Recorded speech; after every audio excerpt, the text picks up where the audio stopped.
I see your dirty face, hide behind your collar. What is done in vain? Truth is hard to swallow, so you pray to God to justify the way you live a lie, live a lie, live a lie.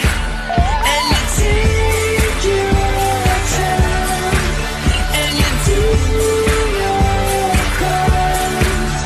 Well, you made your bed, I made mine. Because when I arrive, I'll bring the fire, make you come alive. I can take you higher, what this is. Forgot, I must now remind you. Let it rock, let it rock, let it rock. Now the sun.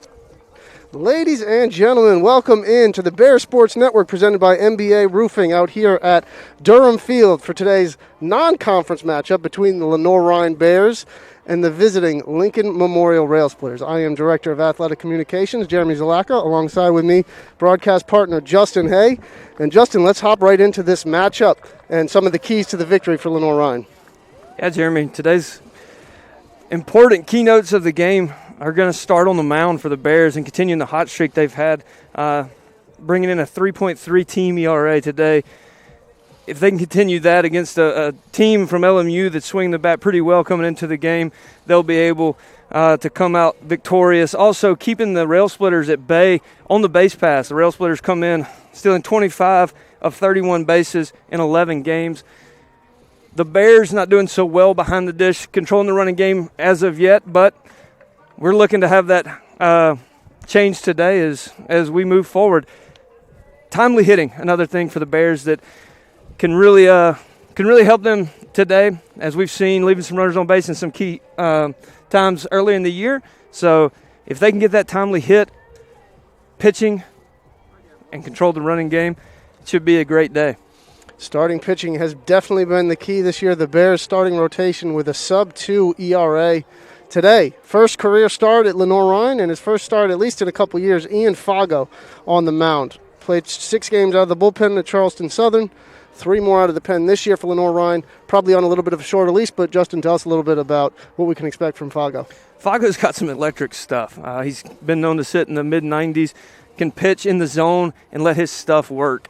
When he's in the zone and his stuff's working, he's really tough to hit. Not sure how Coach Ramirez will pitch him moving out of the bullpen to the starting role, if he'll limit that to a few innings or let him go with this weekend off for the Bears. But looking to see some arms that we haven't seen in this young season. I know it's been great, the amount of starting pitching that the Bears have had, but you haven't seen many of the bullpen arms in this young season. That's something that I know, talking with Coach Ramirez this morning, he's excited about, is seeing some guys on the mound he hadn't seen yet. Yeah, you talk about a little bit of a schedule quirk off this weekend, and with the Queens games getting shifted here to Hickory, 10 of the first 11 this season, and now 11 of 12 will be right here at Durham Field. Now, technically we're the road team for 4 of them, but that's got to be nice to be on your home field that much, especially with this brand new turf. Yeah, there's nothing that beats playing at home, and just your routine, staying at home.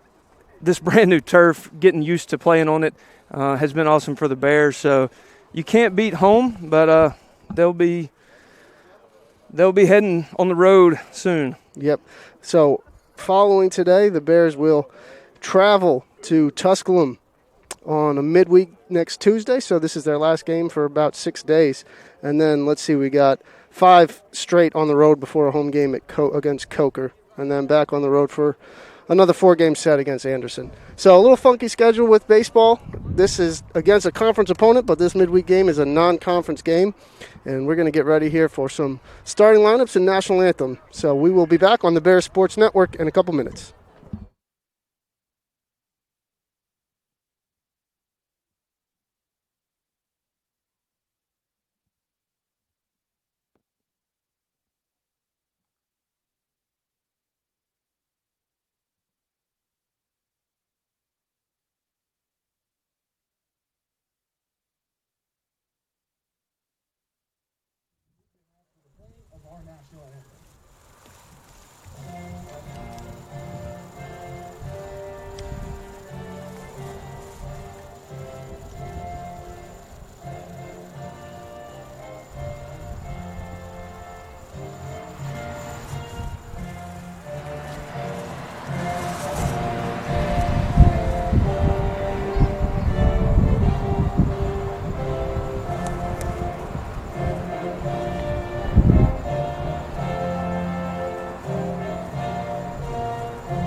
Let's take a look at the starting lineup. First for the visitors from Lincoln Memorial. Leading off, the right fielder is Brent Ritchie. Batting second and playing first base, number 7 is Brandon Parrott. The designated hitter and hitting third is number 50, Ryan Kurth. Hitting fourth and playing left field, number 37, Andrew Keene. Batting fifth and catching, number 29, Shane Mast. The center fielder is number 26, Zach Fritz. The third baseman, number 9, Cameron Bowen. And at second base is number 47, Tyler Boyd. The shortstop today is number 3, Zuriel Collins. And pitching, Ryan Franklin. They will be facing today Ian Fago. Justin, this is his third appearance of the season. A little bit more about Ian Fago. Yeah, Ian's first two appearances this year out of the bullpen were phenomenal. Came in, had some shutdown innings. Got roughed up a little bit in his last appearance out of the bullpen. I know Coach Ramirez is looking to see him get some confidence back right here. Tough transition today from the bullpen to the starting role. Some pitchers are able to do it flawlessly, and some the routine throws them off just a little bit. Looking to see Ian pound the strike zone early, get some confidence back as they head into a little bit of a break before hitting the road. 2 shutdown innings from Fago in his first 2 appearances. Struggled against Catawba mainly with control. Had 2 walks in that inning and got yanked in the middle of a 2-0 count before going to the bullpen. Let's meet the lineup behind him defensively. Behind the dish is Nick Clarno. First base is Matt Mackey. Over at second is Xander Ferlenda. That's short, David Bell. Third base, the hot corner is Manny Montez. Going to the outfield, Mike McHugh, Drew Galassi, and Will Jones left to right with E.J. Brunell as the designated hitter. Yeah, and a player to watch, obviously. Galassi in center field coming in on a hot streak, hitting 486, and running a lot of balls down in the outfield, taking this big, spacious outfield here and being a pitcher's best friend out there running some balls down in the gaps. So momentarily, Brent Ritchie, the right fielder, will step in and get the first hacks at Ian Fago. The awards keep rolling in for this Lenoir-Rhyne pitching staff. Third straight week with a SAC Pitcher of the Week. Second straight week with a Regional Pitcher of the Week. This week it was Josh Lanham. Last week it was Andrew Patrick. And Lanham, 2-time winner of the SAC Pitcher of the Week award. Just 1 walk and 28 strikeouts for Josh Lanham. Video game numbers, right? That's crazy. And pounding the strike zone will be good for you in the long run. Something I learned at an early age. A .5 ERA for Lanham as I guess we call him a redshirt freshman, COVID freshman, who knows. He pitched last year out of the pen, converted to starter this year. Fago's first pitch of the day, little low to Ritchie. Ritchie leads Lincoln Memorial with a .455 average, also has 3 home runs and 12 runs batted in out of the leadoff hole. Dangerous atop the lineup. Smack to Bell with the backhand across the diamond. Matt Mackey puts it away. First out. And Justin, one of the things that we forgot to hit on in the pregame notes, Lenoir-Rhyne defensively. Right now, 21 errors, third worst in the South Atlantic Conference, but a good start for David Bell. Yeah, at practice yesterday, talking to Coach Ramirez, it's mental. You know, we've just gotten a little bit of a funk. We're thinking a little bit too much and not just relaxing and playing the game. And we see David Bell make a play there easily. Didn't think a whole lot, and that's what we need to see the Bears do today.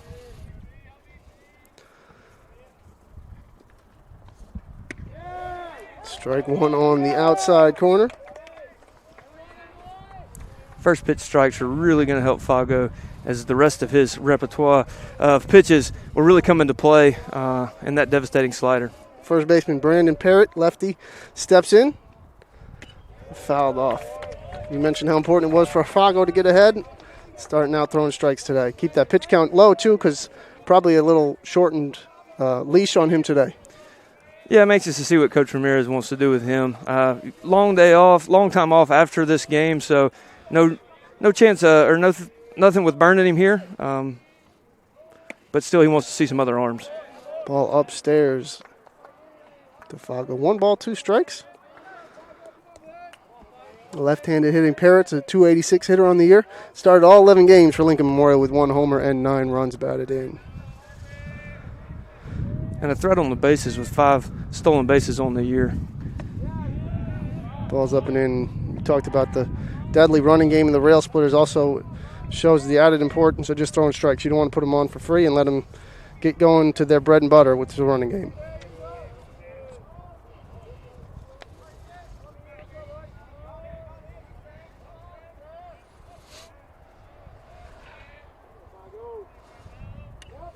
Fouled straight back. 2-2. Good spoil there by Parrott.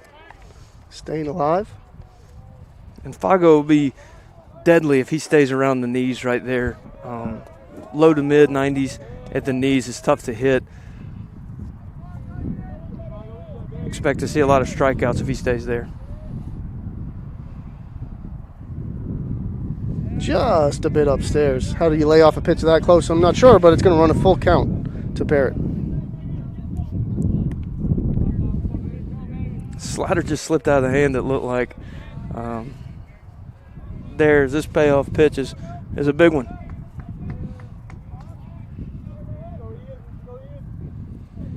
Fago gets the sign, sets.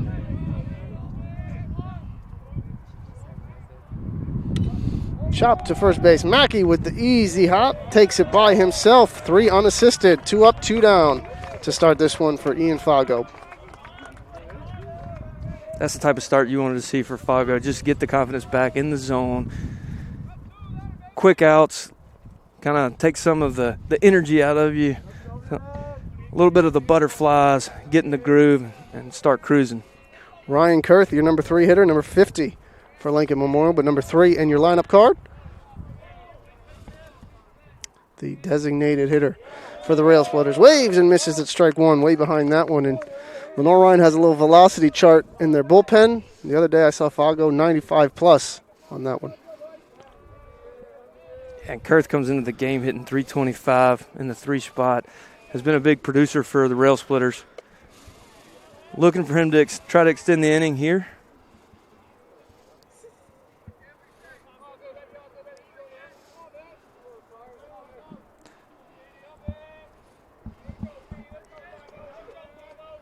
One ball, 1 strike count. Fago sets and delivers. Up and in. Like a lot of relievers, Fago pitching out of the stretch to start.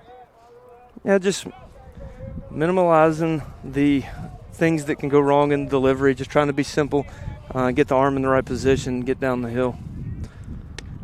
Big swing and a miss. 2 balls, 2 strikes. Fago pumps that one past him. See if we'll go back to the breaking ball here. He's seen 2 slip out of his hands, but probably want to get that pitch going. But a 2-2 count, maybe not the time to go back to it. Stick with the fastball.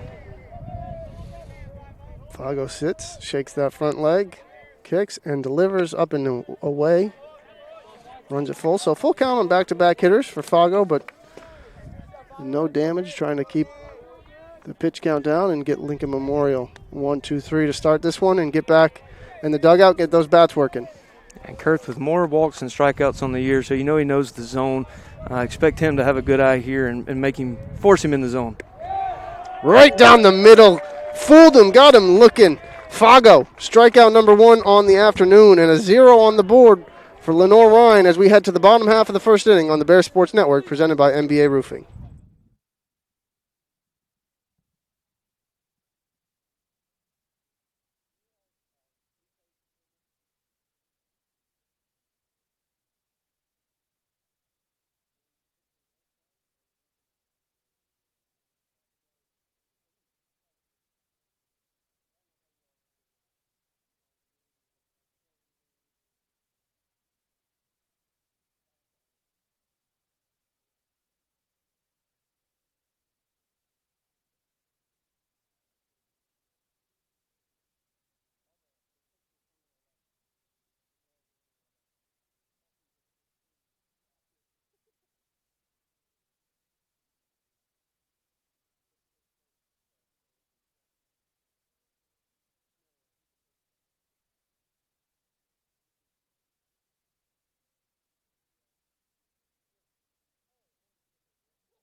Back in here on the Bear Sports Network, presented by NBA Roofing. Justin Hay, let's take us through today's starting pitcher for Lincoln Memorial, Ryan Franklin. Ryan Franklin coming in with 9.2 innings pitched, 5 appearances, 1 start, 8 strikeouts, 2 walks, and a 1-0 record for Ryan Franklin, the right-hander for Lincoln Memorial. Batting average against .034. So in his 9 innings of work for Lincoln Memorial, he's been pretty effective. Doing his best Andrew Patrick impersonation out of there. Just 1 hit allowed, not bad.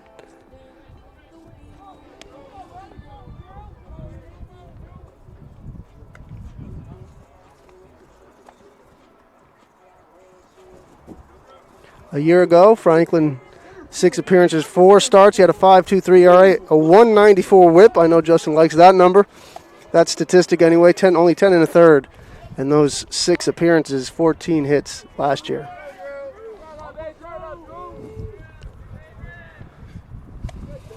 South Atlantic Conference leader in batting average. Drew Galassi steps in, also leads the league with 5 home runs. Galassi's off to a great start this year. I expect he will be pitched to very carefully in every at-bat. You got the stats over there. What's the old on-base percentage for Drew Galassi so far? .604. Not bad, not bad. His on-base plus slugging percentage right now is around 1,500. Barry Bonds numbers.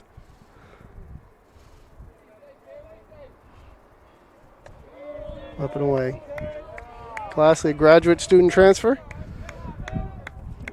A guy that does it all. Hits for power, runs extremely well. 4 out of 5 in the stolen base category. On base 60% of the time. You see why Coach Ramirez has got him hitting in the leadoff spot. Cutting a miss there. 2 balls and 2 strikes.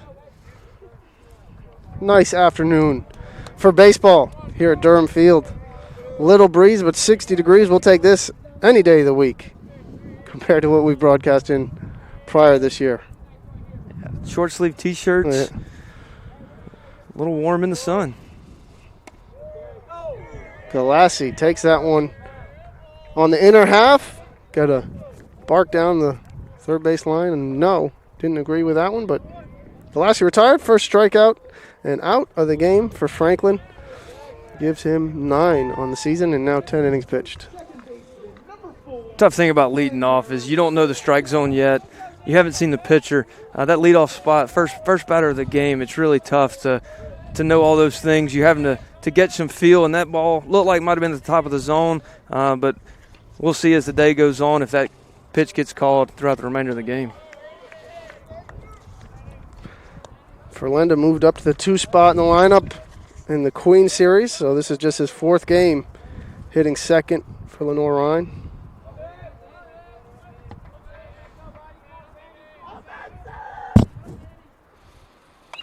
That one is popped down the right field line into the visitor bullpen. Going to give it a look, but a lot of room to cover. Couldn't make it.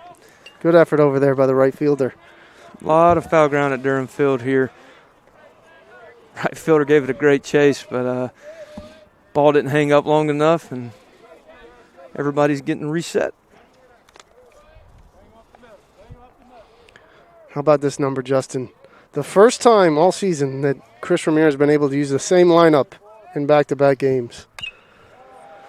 That one's grounded in the hole for Lenda, trying to beat it out.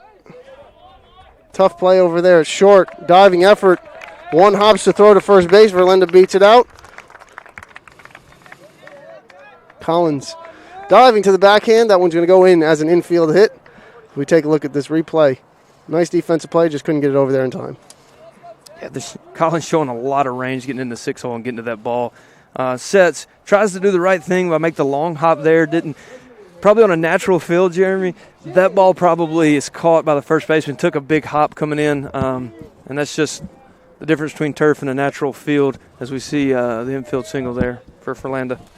E.J. Rennell steps in, hoping to replicate some midweek success. Fooled on that one, half swing.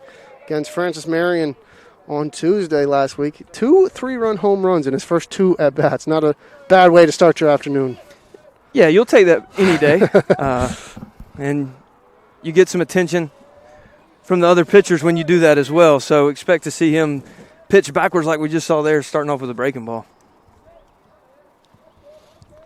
Rennell steps in. That ball's low. Ferlenda takes off. Good base running. Xander Ferlenda saw that one was going to be low and in the dirt. Took off as soon as he saw it and got to second base. Puts himself in scoring position with 1 out. Ferlenda with a great jump there. Big time to get a runner in scoring position in front of your 3-hole hitter, E.J. Rennell, who has 11 RBIs and is your team leader so far this year in that category. Looking to drive this one in. The 6 RBIs against Francis Marion, a career high for Rennell as he calls time at the plate. The senior steps out wearing a little light hoodie under the jersey. Respect it.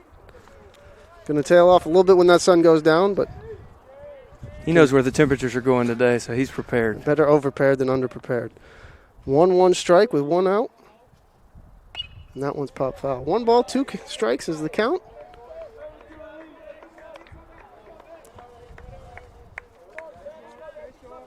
Rail Splitter's not paying too much attention to Ferlenda at second base.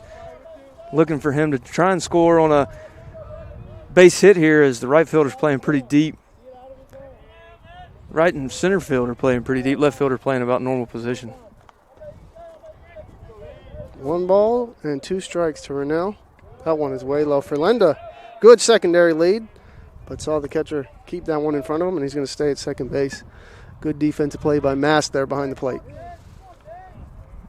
Yeah, keeping that ball close was key to keeping Ferlenda at second base, as he wanted to, but with an RBI guy at the plate like E.J. Rennell, you shut that down, go back to second base, give him a chance to swing the bat.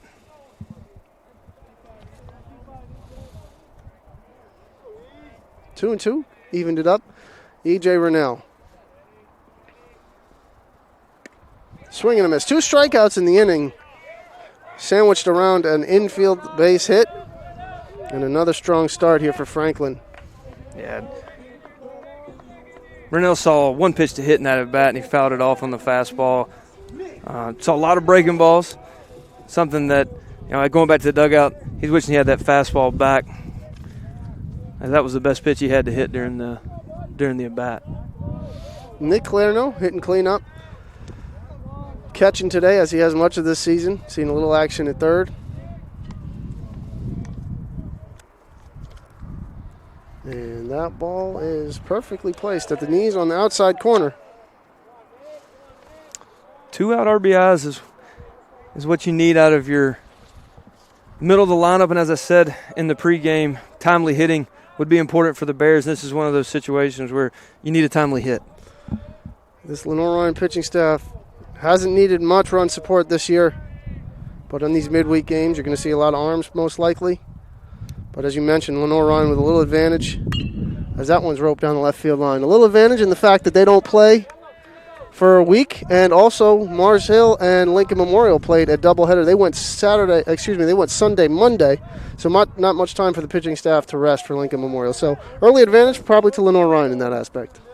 Yeah, and that's something that with these early in the season, you just don't know. You haven't seen many pitchers used from either team on the young season. You would think that the Bears do have a leg up in that situation, but we shall see. Bullpen trends becoming a thing. Bullpen games becoming a trend. It's tough to see a bunch of different arms in one different game and get comfortable in the box, so we'll see how this one plays out.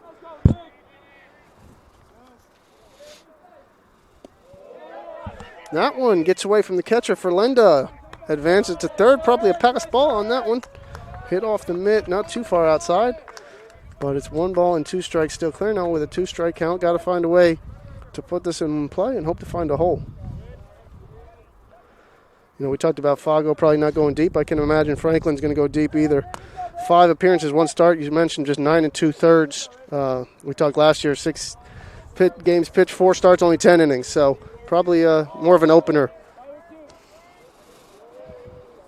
Yeah, he's probably one of Coach Justin Haywood's arms out of the bullpen that he relies on in the weekend. Wants to get him some work. and get him out of there and save him for the weekend. We mentioned that 4-game set from Mars Hill and Lincoln Memorial, split 2 games apiece. Lenoir-Rhyne coming off a 3-1 series victory over Queens, dropped the first one, won the last 3, and starting pitching showed out all 4 of those games.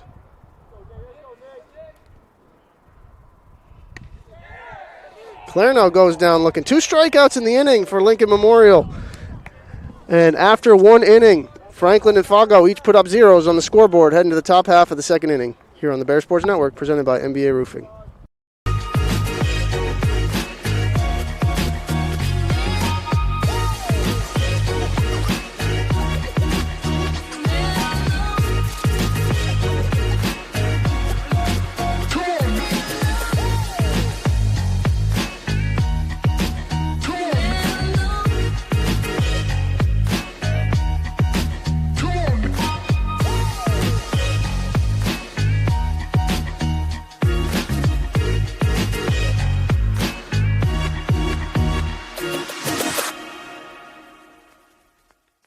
Paramount Kia in Hickory. We want to see you driving a new Kia or, hey, a quality pre-owned Kia. We've got a huge selection of new and pre-owned Kias. You got to get to Paramount Kia in Hickory, Highway 70, ParamountKia.com.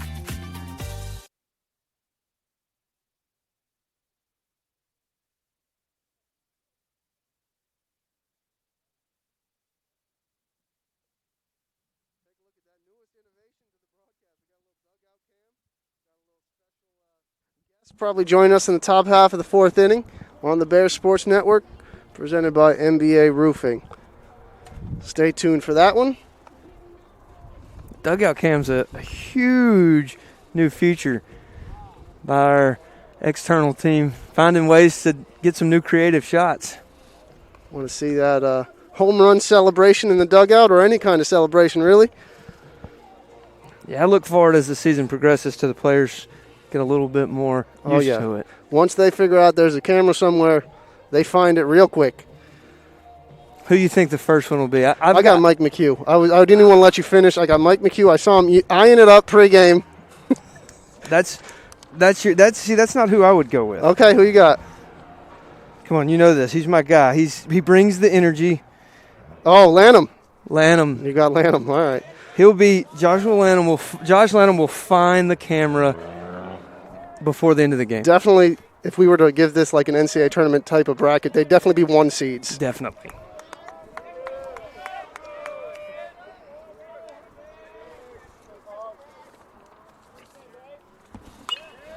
First pitch, going up Hacken, fouls that one straight back. Andrew Keene coming in the game hitting .375 with 40 at bats, 3 home runs, a triple and a double.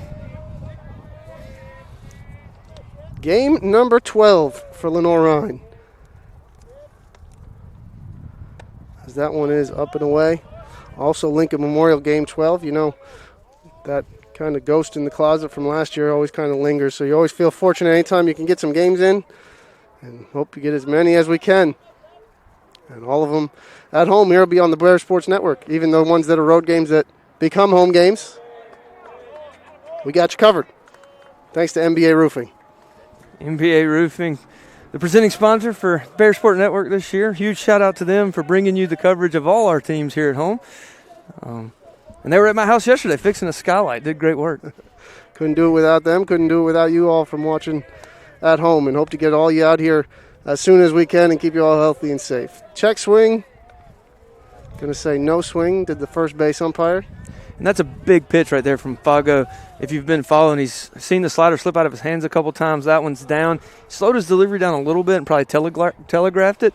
But we saw the slider work, and that's what he's looking to pitch he's looking to get going. Fago rears back. Brown to the third base. Manny Montez spins. Throws to Mackey. Going to pull him off. Tough play for Manny Montez. If I had to guess, that's probably an infield base knock. But I am not wearing the official stats duties today. We'll see what Jason Stubbe goes with. Should be a base hit as Montez showed tremendous range cutting that ball off. And they did rule it a hit as he spun and tried to make that play. Mackey doing a great job keeping in front. Nothing hurt there. if he'd have made it, it would have been a spectacular play. Montez in there for his glove, hitting ninth in the lineup, but bringing some stability to the defensive side of the ball. We mentioned 21 errors in the first 11 games for Lenoir-Rhyne, handful of them from the third base position. So Coach Ramirez still trying to figure out that A1 defensive lineup, that A1 offensive lineup. Still a lot of mixing and matching in the bullpen, and that's what these early season games are for. Give some people some chances, right? Yeah, and that's what the Bears missed out on, and everybody in college baseball missed out on, not playing the big non-conference schedule up front, getting a lot of those games in early where you can kind of play with the lineup. As you said, Coach Ramirez using the same lineup from one game to another for the first time this year, starting to see the dust settle, get some things figured out for the Bears. Check swing holds up, 2 balls and no strike is your count to the catcher. Mast. And a pickoff throw goes errant. Add that to the error total, and that's probably going to get 2 bases. That's a 2-base error on Fago, trying to keep him close. And as we mentioned, defense a little bit of an issue. You don't normally see it from the mound, especially on pickoff throws, but now Lenoir-Rhyne just got to focus on getting it out. Probably would concede a run just to take it out at this point, especially in the top of the second. Yeah, 9-inning ball game. You're looking to prevent the big inning, prevent the crooked number, as we used to say in the dugout. We can keep it to 1 run. 1 run's not going to beat you. You got to score 1 to win anyway. So Fago needs to settle down here, find an out, even if he gives up the run. That one is chopped, going to get the runner home. Montez comes up throwing. Nice play by Manny Montez across the diamond to Matt Mackey. An M&M to an M&M right there. But the run will score for Lincoln Memorial. Yeah, and we'll see how the inning finishes to see if that's going to be an earned run or unearned run. But something that has plagued the Bears a little bit early with some unearned runs, as you would expect that to become, depending on what happens on this hitter. But you got the second out of the inning, or the first out of the inning, excuse me. And the bases are clear. Swing and a miss at strike 1. 21 unearned runs for this Lenoir-Rhyne pitching staff, 49 out of 70. So just trying to shore up that defense. Team fielding percentage just .949 for the Bears. Squares the bunt, pulls it back. 1 ball and 1 strike as that one misses. Zach Fritz playing in his 7th game today. The Rail Splitters. Tremendous flow out of the back of the helmet. Respect. Plus flow on the scout report. That one is outside. 2 balls and 1 strike.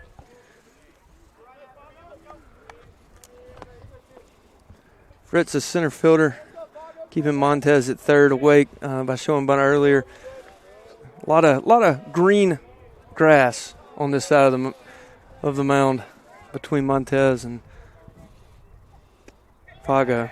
I think one of the advantages early for this Lenoir-Rhyne team is we've seen a lot of bunt for base hits. I think, third basemen are still figuring out where to play.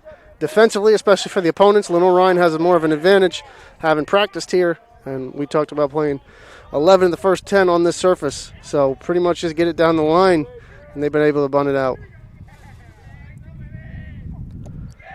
First walk of the game to Fago. And let's see if Lincoln Memorial gets that running game going. Fritz, who's 7 for 7 on stolen bases this year. With 1 out, you expect to see him going pretty early, especially with a little bit of control problems coming from Fago right now. You think that they're going to take a chance, even though he's throwing mostly fastballs. I'd say Fritz isn't one that when it comes to stealing second. Not going here, and that one's going to be a little low. Ball 1. Probably a bad situation for Lenoir-Rhyne too. Fago probably thinking about that errant throw over to first base on the last pickoff. When you got a speedy runner over there, you got to just move on, put that one behind you, and try and keep him close or be a little quicker to the plate. Yeah, and quick to the plate will not be Fago's friend right now. As he struggled up in the zone, which will just be more. Bluffs and gets back to first. 1 ball, 1 strike. Sometimes that distracts the hitter, right? Yeah, definitely. You don't know if you need to take it to plate. As Fago sped the delivery up there, got the arm in the proper slot and got it down in the zone. So it might be something that helps Fago as he makes the adjustment to speed his delivery up a little bit quicker to the plate there. 1 ball, 1 strike, not running, and that one is down in the zone, getting that pitch count a little up for Fago.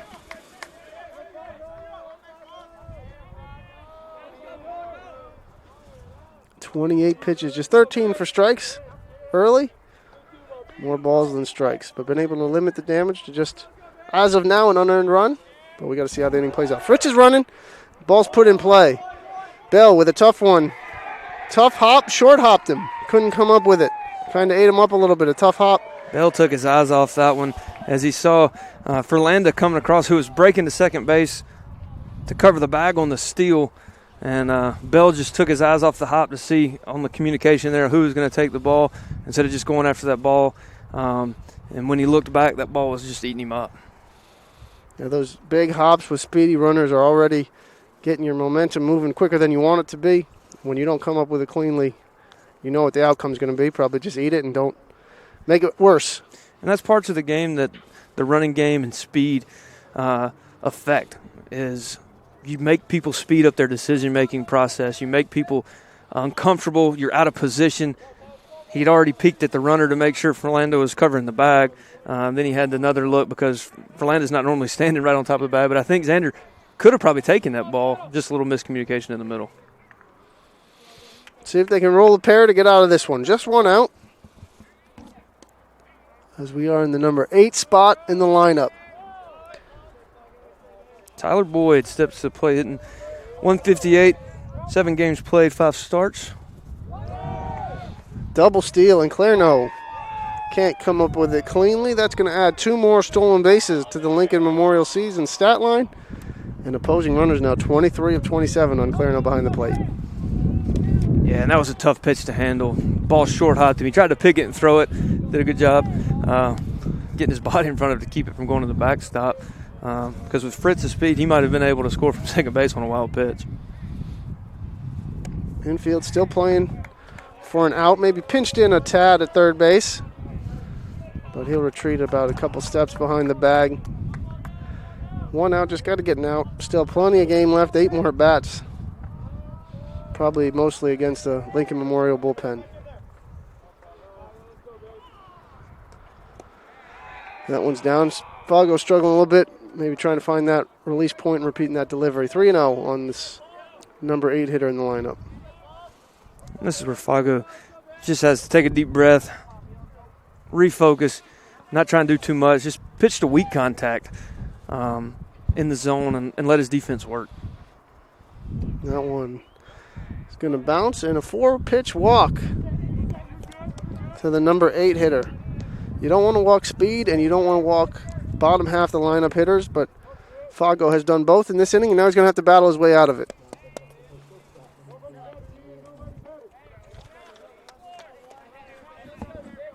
.32 pitches, just 15 of them for strikes here with 1 1/3 on his ledger, but a ground ball could change the entire momentum of this inning. And Zarrell Collins coming to the plate.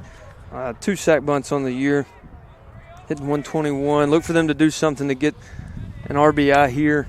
That one is popped down the right field line. Jones gets it with his momentum going back. It's going to be an easy sacrifice fly. And Lincoln Memorial adds a second run, puts a crooked number on the scoreboard in this second inning. 2 errors from Lenoir-Rhyne. We mentioned that was a Achilles heel for this team so far early, and it showed to be the case so far today. Jones just not able to get behind that ball to give himself a shot at throwing Fritz out at the plate. Go ahead. Made a good throw to keep the runner at first base. So you only have 1 in scoring position now with Bowen at third and 2 outs.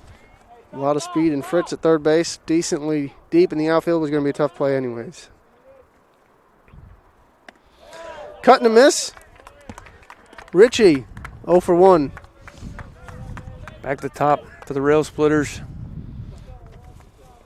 Fago getting ahead in the count, which we've seen has really helped him early in this game. Best hitter in this Lincoln Memorial lineup with his .455 average coming in today. Team high 3 homers, team high 12 runs batted in, but a cut and a miss there. It's great to see Fago getting back down in the zone those last 2 pitches. That's what we talked about early. It's hard to hit when he's at the knees, especially when he's hardened in there. As you saw Clarno catch that one, running away like a little bit of a two-seam. 0-2 is the count to Richie, leadoff hitter. Runner in motion from first, popped into center field. Galassi, and that one, the wind got that one, I think, as Galassi and Jones couldn't come up with it. A 2-run double. Maybe wind aided, or maybe not as much communication as there should have been in the outfield. Yeah, not real sure what happened on that one. It could have been the sun. It could have been a communication thing. Definitely deeper than I thought it was when it came off the bat. As that ball short hopped the wall, kicked back, Galassi barehanded and threw it back in. Kind of wish that ball had bounced over, which would have kept the runner at first, at third. But nonetheless, the 8th double of the year for Brent Ritchie.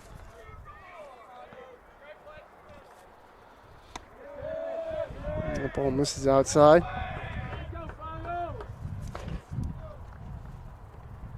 Parrott, the first baseman, reached on an error in the first inning.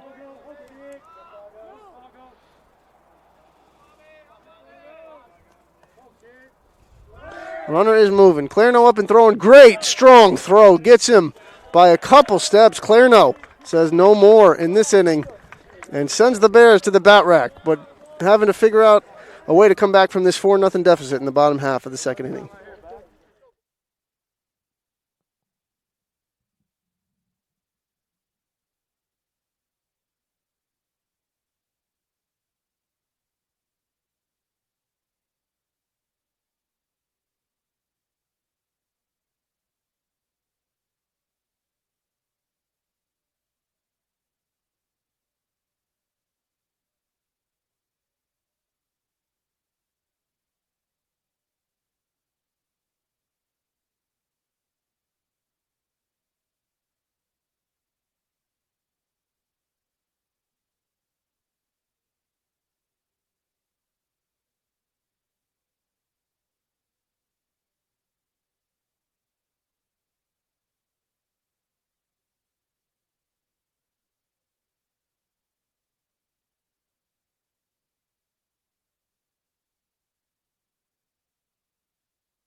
Five, six, 7 in the lineup.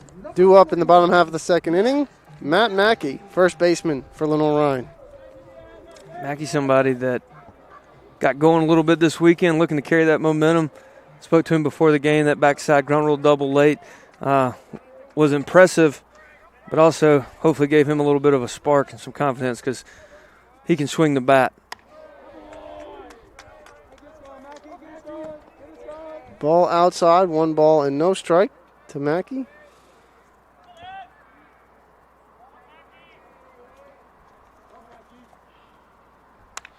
Roped, but just foul. About 6 to 8 inches away from a double, but it goes down in a strike. Change up or something up in the zone that Mackey got out in front of there. Close, and that's the difference between hitting 250 or in the early season is just a few inches. Need a couple of those to fall for Mackey. Franklin with 18 pitches, pounding the zone, 12 of them strikes, make that 19 and 13. As Mackey falls behind, 1 ball and 2 strikes early on in this one from a beautiful Durham field. Sun shining. Bears looking to answer here after that 4 spot in the top of the second. Get a little bit of that momentum back in their dugout. Ball down in the zone. Give you all a little tidbit. I found this one out on the weekend. If you have a Roku TV, you can search the apps for the South Atlantic Conference. You got to type out South Atlantic Conference. You can't type in SAC, but there is an app that you can keep up with all the action around the league. Download that one, throw it on your Roku TV, and enjoy the Bears all season long on the Bears Sports Network. As that one is tipped foul. Mackey in defensive mode right there, fouling off the breaking ball. Hung up a little bit, but got a piece of it to stay alive. Continue this at bat. And this is what the Bears need, a good long at bat here for Mackey to hit something hard. 2-2. That one is roped. Dead center.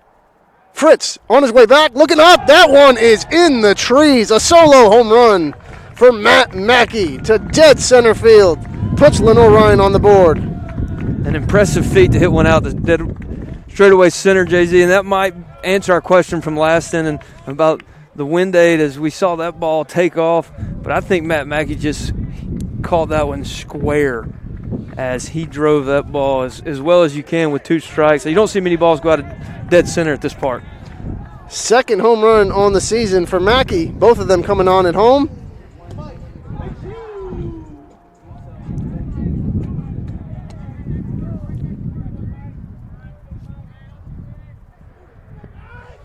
Mike McHugh looks to keep that momentum rolling. McHugh showing bunt there. It's a rail splitter third baseman. Was a little deep.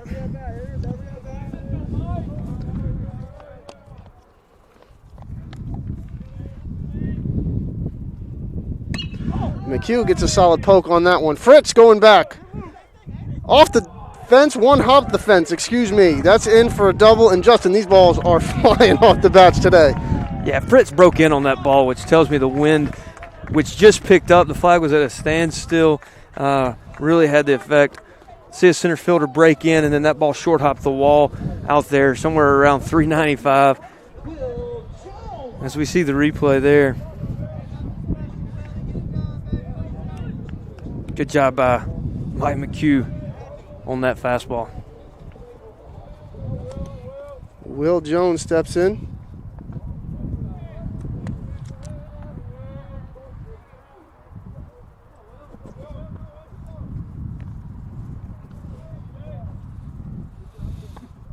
Takes that one at the knees. No balls and 1 strike to the right fielder, sometimes third baseman, sometimes right fielder. Right fielder today. A little bit of a Swiss Army knife, but Will comes in the game hitting .250 and 40 at bats. 6 RBIs, looking to pick up number 7 here.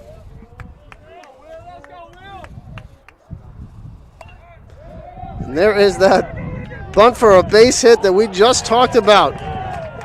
Lenoir-Rhyne playing to their home park. Third baseman deep, and Will Jones has done that a couple times this season. And a credit to the groundskeeper there, keeping that ball fair. That ball should have rolled foul on a normal field, but on this flat turf here at Durham Field, just stayed at fair. And the rail splitters have no choice but to hope it rolls foul because there's really no play. That's just a perfect bunt, and in the dead zone. Lincoln Memorial catcher yelling, "Let it roll foul, let it roll foul," but that ball never changed its course. And an easy base hit for Will Jones. Great execution on the bunt for a base hit. And until that gets on the scouting report for the visiting teams, I think Lenoir-Rhyne is going to keep going back to that well. Big time to start a rally here, too, and answer that 4 spot in the top of the second, excuse me.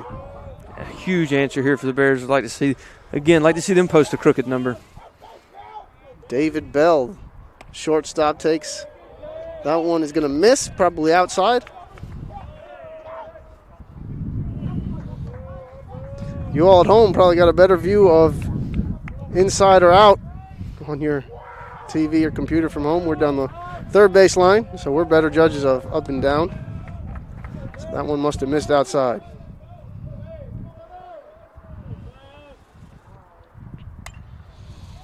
Bell pops one. Foul down the third base line. A drop foul ball, and Lincoln Memorial giving Lenoir-Rhyne some help. Home field advantage there for the Bears. Something that the rail splitters third baseman Cameron Bowen's not used to. He's looking directly into the sun. There's a high ceiling. The wind's cutting across a little bit. That ball just faded back to the infield on him. Sun gets tough in that in this time of year for the third baseman. So Bell with a second life as there's some action down in the LMU bullpen. Looks like a lefty warming up, and I don't have good enough eyesight to see who that is. Looks like number 45. Wow. Put me to shame. Thank you. Trey Schultz, left-handed pitcher. And I got glasses on, but Yeah. spotting it from miles away. How about who we got warming up then? Smart guy. Pick off at first. I think that was Michael Allen. I cheated. I saw the back of his jersey when you were looking the other way. Yeah, the Bears wearing their non-broadcaster-friendly jerseys with no numbers on the front. Yeah. A good friend back home, Robbie Hamilton, would not, who does a lot of broadcasting, would not be happy with that. Runner moves from first. Throw down and in there safely. Big stolen base by Will Jones and 2 runners in scoring position for the Bears. Third stolen base of the year and 4 attempts for Will Jones.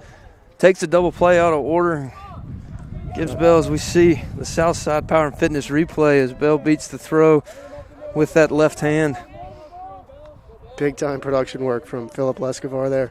Get you the slow-mo replay. Saw him get that hand in just ahead of the tag. Bell pokes that one to right field. That's a long run for the right fielder. Dives. He can't come up with it. That is extra bases, at least 2. Bell on his horse. He's going to get to 3. And a 2 RBI triple for David Bell. And the Bears back within 1. Big-time piece of hitting by David Bell. First of all, to get that ball in the air in the outfield to make sure he picked up the run. The ball kept slicing away from the right fielder there, who gave a valiant effort on the dive, probably the only play he had, to keep that ball in front from going to the wall, and just missed it out of his reach.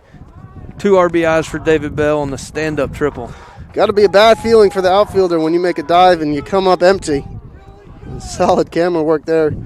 Shows you just missed it by a couple inches, and that's going to give Lenoir-Rhyne. That's a difference between just a sac fly or a 2-run triple. Yeah, off the bat of the right-hander, the ball slicing away from the right fielder. When it came off the bat, I was thinking it might have had a chance. As it continued to slice, I thought the wind might hold it up, but the ball just out of the reach of Brent Ritchie out in right field. As the mound meeting breaks up, something we see a lot less of with the new timeout rules. Bell getting some ribbon from his teammates in the dugout.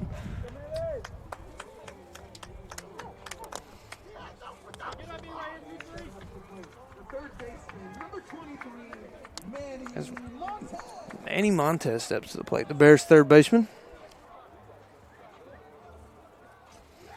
Hitting 200 on the year, only 10 at-bats.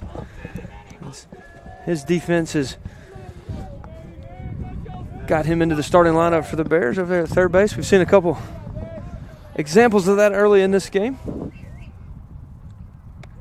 Tying run 90 feet away with nobody out. Golden opportunity to at least draw even in this one. Big-time answer for the Bears this inning to figure out a way to push some runs across, and with no outs, looking to find a way to tie this game up. Down the line, just foul. And you know, something that we kind of glossed over is that drop foul ball that gave Bell another chance to hit that 2-run triple. Should have been 1 out and guys on first and third. Most missed error in baseball. You know, a lot of people think you give that an error if somebody gets a hit, but it's an error because it made the pitcher throw the next pitch to that hitter without him being in the dugout, and proved pretty costly for the Rail Splitters. And that one is bunted. Suicide squeeze. Some old school baseball from the Bears. Beautiful execution by Manny Montez. And we're all even at 4 in the bottom half of the second inning. And we don't see a ton of small ball from Chris Ramirez's clubs, but after a 4 spot, to get the momentum back in the dugout, a chance to erase that big inning by the Rail Splitters, just going ahead and making sure that that they get that run in. That's huge as you feel the momentum shift from one dugout to the other.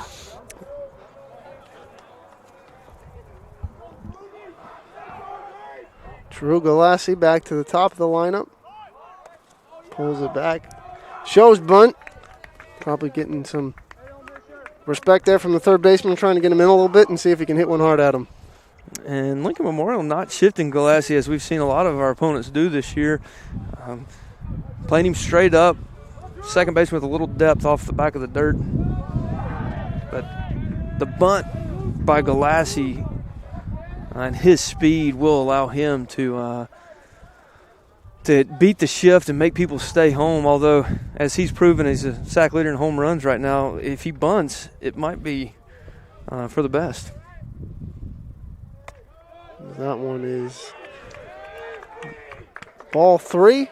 A lot of respect shown to Drew Galassi here in the early goings of this 2021 campaign.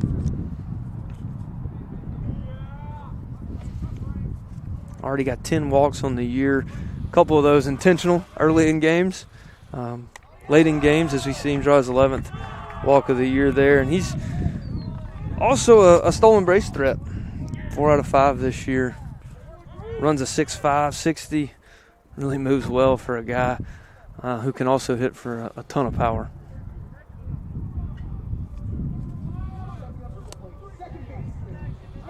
Do you think Galassi has a chance to play maybe at a higher level after this 5th year of eligibility for Lenoir-Rhyne? Absolutely. Guy who's got seemingly all the tools that it takes.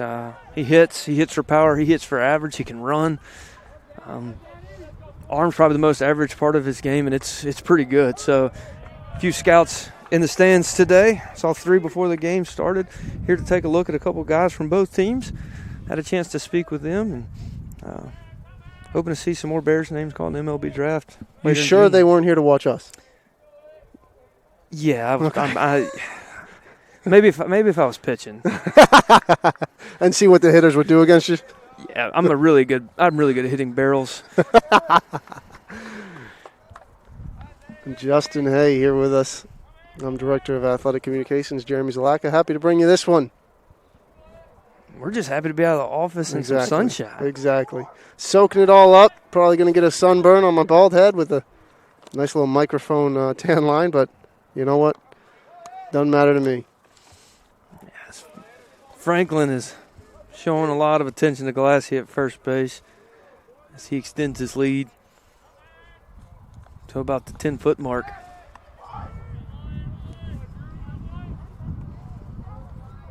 Ferlinda with a no ball and 1 strike count. Second baseman. Been in the lineup all 12 games at second base.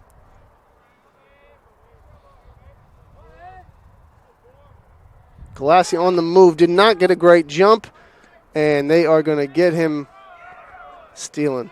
Second base. Caught stealing. Good play by the catcher. Came up throwing, but Galassi not a great jump off first. And give Ryan Franklin a lot of credit right there.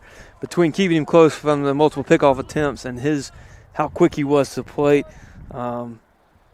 he gave his catcher a ton of time there. And as a catcher, you can't thank your pitchers enough when they're that quick to the plate, give you a chance to throw a guy out. Ferlinda fooled on that one. 1 ball, 2 strikes. Got a little off-speed pitch there and was not expecting it.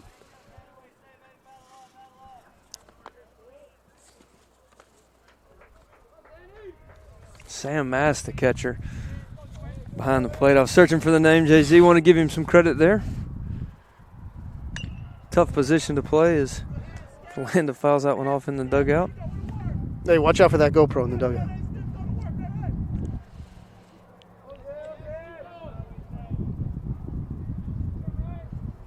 Coach Ramirez with the relay back from third base as we're reset. 1 ball and 2 strike to the 2-hole hitter.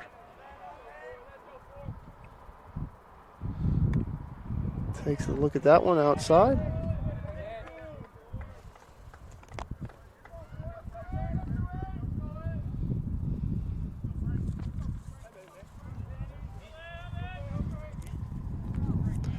Two balls, 2 strikes, 2 out to the 2-hole hitter.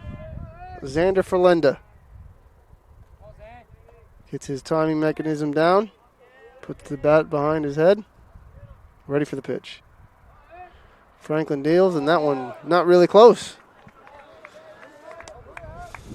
Franklin kind of cruised through inning number 1.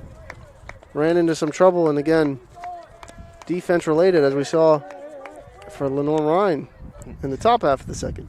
You got to wonder if Franklin's pitch count gets up, as if he's starting to labor just a little bit. Only had 2 walks on the season coming in 9 innings, and to see him struggle a little bit. He was a strike thrower, is a strike thrower. As you've seen him walk Galassi in this inning. Ferlenda laces one to left field. Going to get past the left fielder, and an extra base hit for Xander Ferlenda. Breaking ball there that stayed up. Ferlenda, 2-strike approach, able to get the barrel to it. Left fielder playing more in the left center field gap, as the scouting report must have him pulled over, and that ball got all the way to the fence. Team RBI leader, E.J. Vernell, in an RBI spot with 2 outs, as the hits keep on coming in this inning for Lenoir-Rhyne.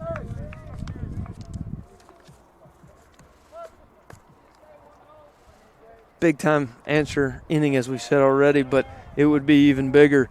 VJ could find a way to drive this run in right here. Bears went 1, 2, 3 in the first inning, 6 hits in the second. And Rennell checks on that one, gets away. Clarno led off the inning, so the Bears looking to bat around if Rennell can find his way on. Rennell with a .524. Whoop, that's the slugging percentage. It's a pretty good batting average. Well, I was looking for the on base percentage. Oh, there you go. There. 347 on base percentage. Decent chance that he gets us to the next guy. Rennell grounds it to third. Up with it and across the diamond. Bowen makes that play, but his drop foul ball opened the gates for a 4-run, 6-hit second inning for Lenoir-Rhyne, and we are all even after 2 on the Bear Sports Network, presented by NBA Roofing. Everett Chevrolet Buick GMC is ready for another exciting football season. Everett has been a proud sponsor of the Lenoir-Rhyne Bears for 25 years, and we wish the Bears a safe and successful season. And August means it's all systems go for another winning season with the Carolina Panthers. We have a tradition of winning in the Carolinas, and when you want to be a winner in the car, truck, or SUV game, come see the sales and service champions at Everett, because if you didn't get an Everett deal, you dropped the ball, baby. Woo! I knew that there was an opportunity to have my college paid for if I was good enough to play baseball at that level. That was going to make a big difference in my family. D2 baseball gave me an opportunity to play at a high level and to get an education that's going to be valuable for me throughout the rest of my life. I chose to take my experience of being a student athlete and pursue that within my career and to get a master's degree. If I wouldn't have had a baseball scholarship, there'd be no chance that I'm doing what I'm doing today.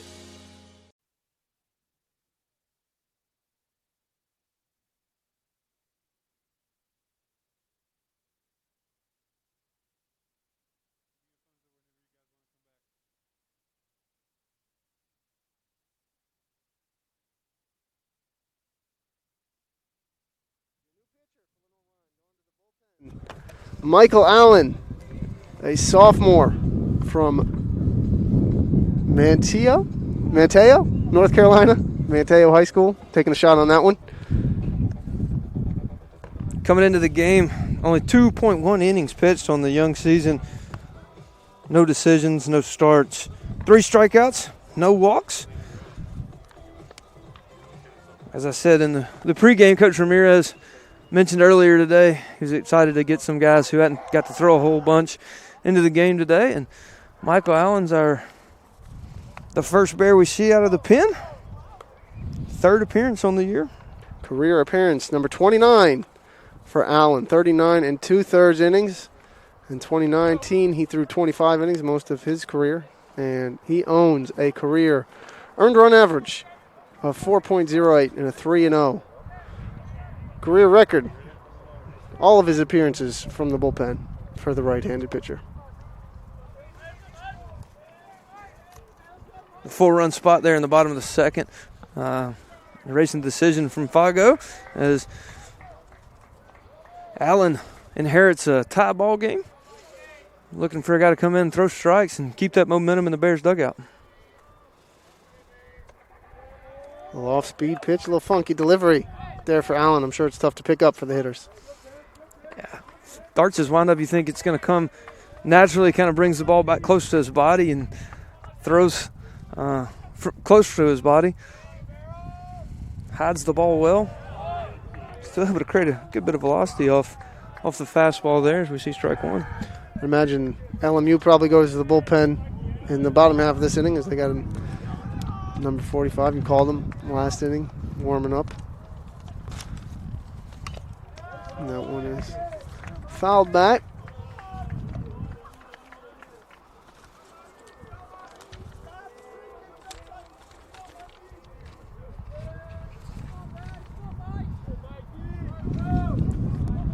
.45 Trey Schultz in the bullpen for the Rail Splitters.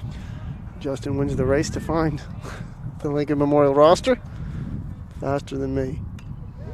I had it the whole time. I was just going to let you get close before let me struggle. I like that. I appreciate it. Game recognized game there.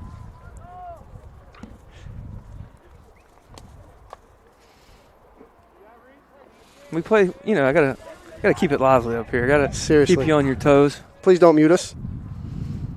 As that one is fouled. Next door. Some good coverage. Got the scouting report, had people in place for the foul ball.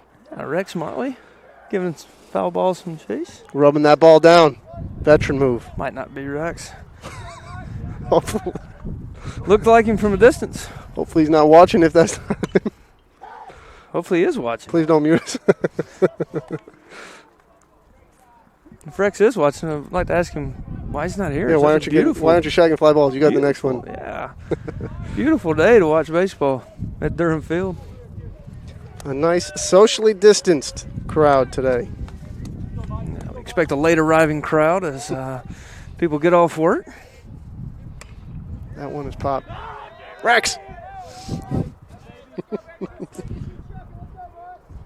Getting his cardio in while watching a little baseball. He called off the player.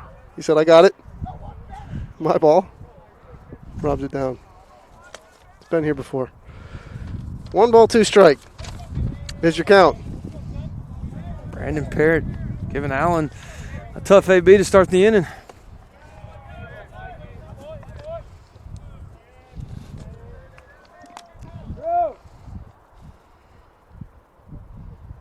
Parrott, 7 strikeouts and 42 at-bats this year.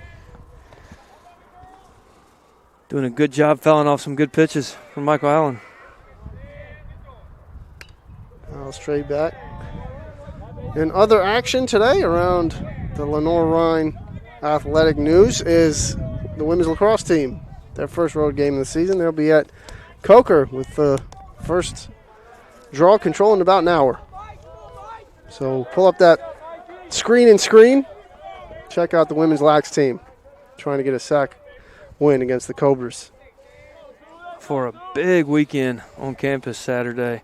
A lot of events going on.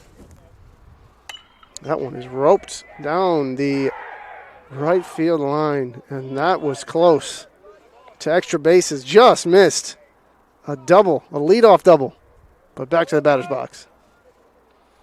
Game of inches. We saw the rubber fly. No chalk, No right? chalk. No chalk. Well, we saw the rubber fly. We saw the pellets.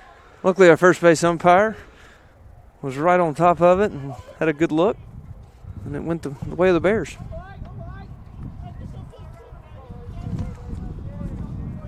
Two, seemingly the 12th pitch of this at bat. As Allen deals in that one, he's going to get a double down that line, or he's going to lose his mind in the dugout. Parrott has been pesky for Michael Allen here to start this inning off. As he's fouled off at least six pitches in this at bat. Parrott, 2-2. Goes down looking. That's got to be a frustrating AB for Parrott, the first baseman.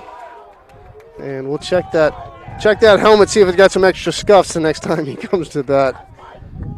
Yeah, quality at bat nonetheless. Gave his on-deck hitter, Ryan Kurth, a lot of pitches to look at. Got to see everything in his arsenal and Michael Allen's arsenal. So still goes down as a quality at bat there to lead off the inning. Making Michael Allen throw 10-plus pitches. Strike one. That was career strikeout number 44 for Michael Allen in his 40th career inning of work, so more than a strikeout per inning out of the Lenoir-Rhyne bullpen. You'll take that. Yeah, Allen's tough coming out of the bullpen with his arm angle, the way he has the ball. Probably takes a couple times through the order to find that. Base hit through the left side. Good piece of hitting there by Kurth. Kurth sitting on the breaking ball there, just driving it through the 6 hole. On base for the first time today. 1 of 2 for a strikeout is Kurth.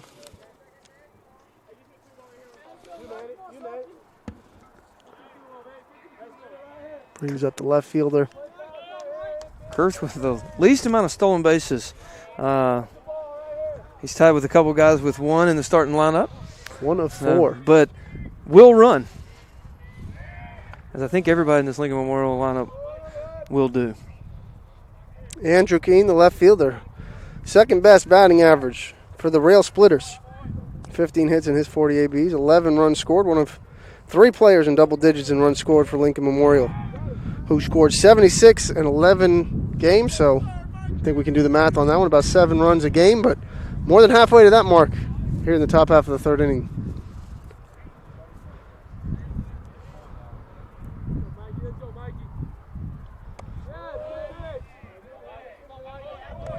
Allen paying a little bit of attention to Kurth over there at first base. Can get up in the zone there. Not a guy you want to fall behind to Andrew Keene here. He's looking about 675 on the year. Runner is moving. Justin called that one. And stolen base number 2 of the season. This Lincoln Memorial team, ultra aggressive on the base pass. And he picked a great pitch to run on there as Allen was slow to the plate, high leg kick there. Clarendon really had no shot at throwing him out as he was off on first movement. And picked up his second stolen base of the year.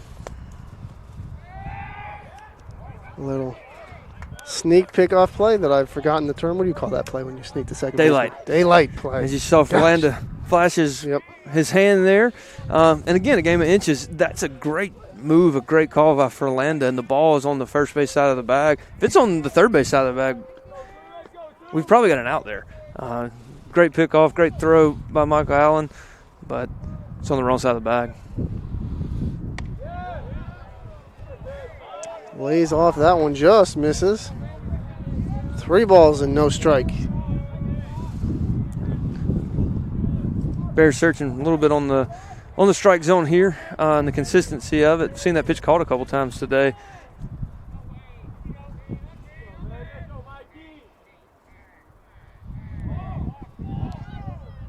That one is strike. As LMU wants a ball there. Allen flinched a little bit.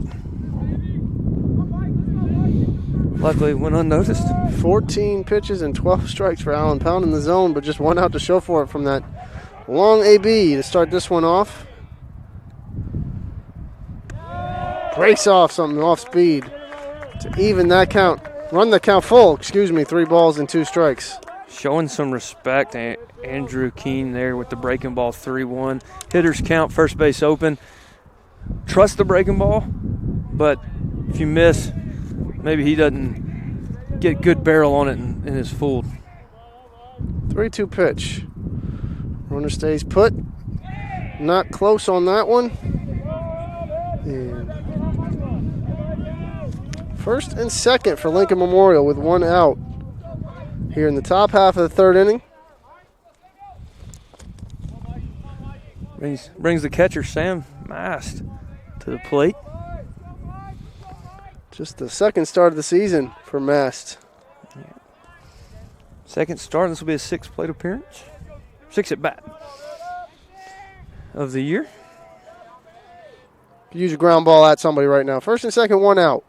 Michael Allen checks the runner on second. Nobody moving. And there she is. Manny Montez.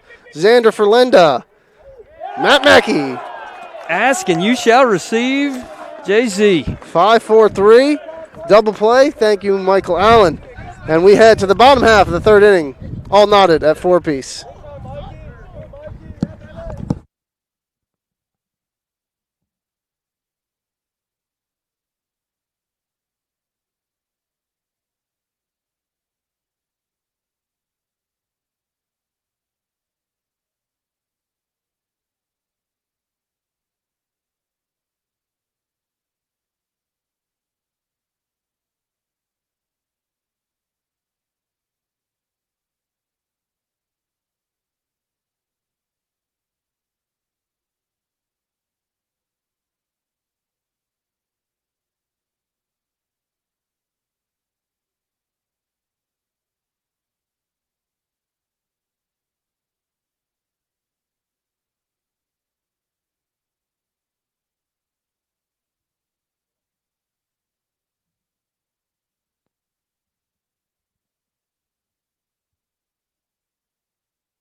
Trey Schultz, as we get a call to the bullpen. Can we call it Carolina West call to the bullpen? Carolina West call to the bullpen, the official wireless provider of LR Athletics.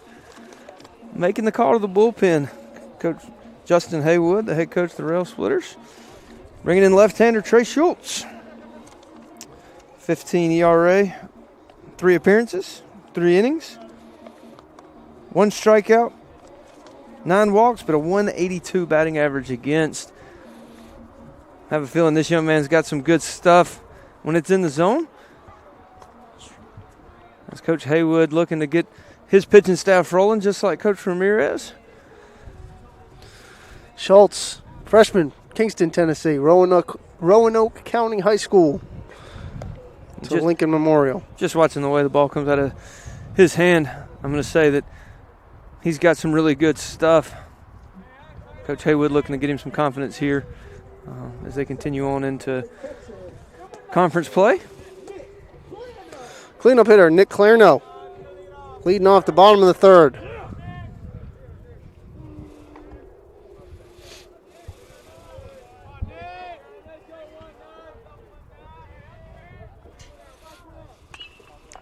Shoots that one through the right side.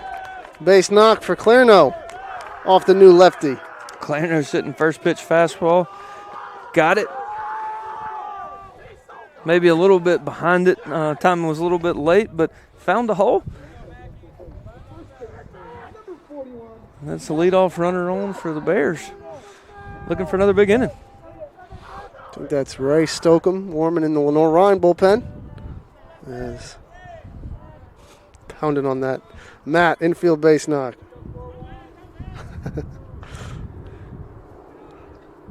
Curious bunch of those baseball players in the dugout, aren't they?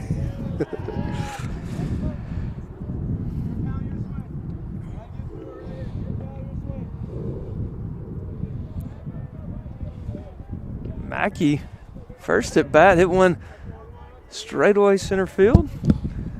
Hits a 7. As we see a throw to first base there by Trey Schultz. As a base runner, although you were a pitcher, right? But lefties, easier to get a read on, tougher to get a read on, easier to predict, or are you just guessing? Way tough, and that's why you're seeing Clarno flinch, is to see if Schultz, who I think I've been adding a T to his name early. Apologies for that, but that's why you're seeing him flinch, to find out if he's a reader, to find out if he's a predetermined pick, if he's getting his pick from the catcher, from the dugout. Really difficult on the left-handers until you've seen him for a while. Plus Clarno not a blazer on the base path, but getting to see that pickoff move anyway. And he's doing it for his base runners in the dugout. I mean, the first guy on, your job is to help the guys that do steal bases figure out what they need to know about him. That way they don't have to spend pitches doing the same thing when they get out there. Mackey's first AB ended up in that one non-green tree in center field. Dead center, a shot about halfway up in the tree. Might still be in there. Could be. That tree didn't make it through the winter. A little root damage, I think, from It's the batter's eye, right? It's the brown tree right in center is the batter's eye. Pick up the pitch from the pitcher.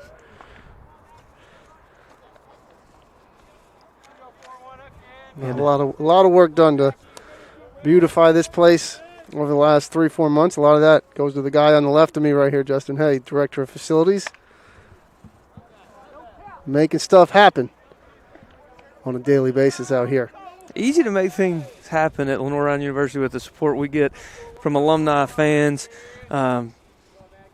parents of current student athletes. There's a tremendous support system. I just get to do the fun job of directing the projects once they get rolling. But big shout out to Bear Nation for making this happen.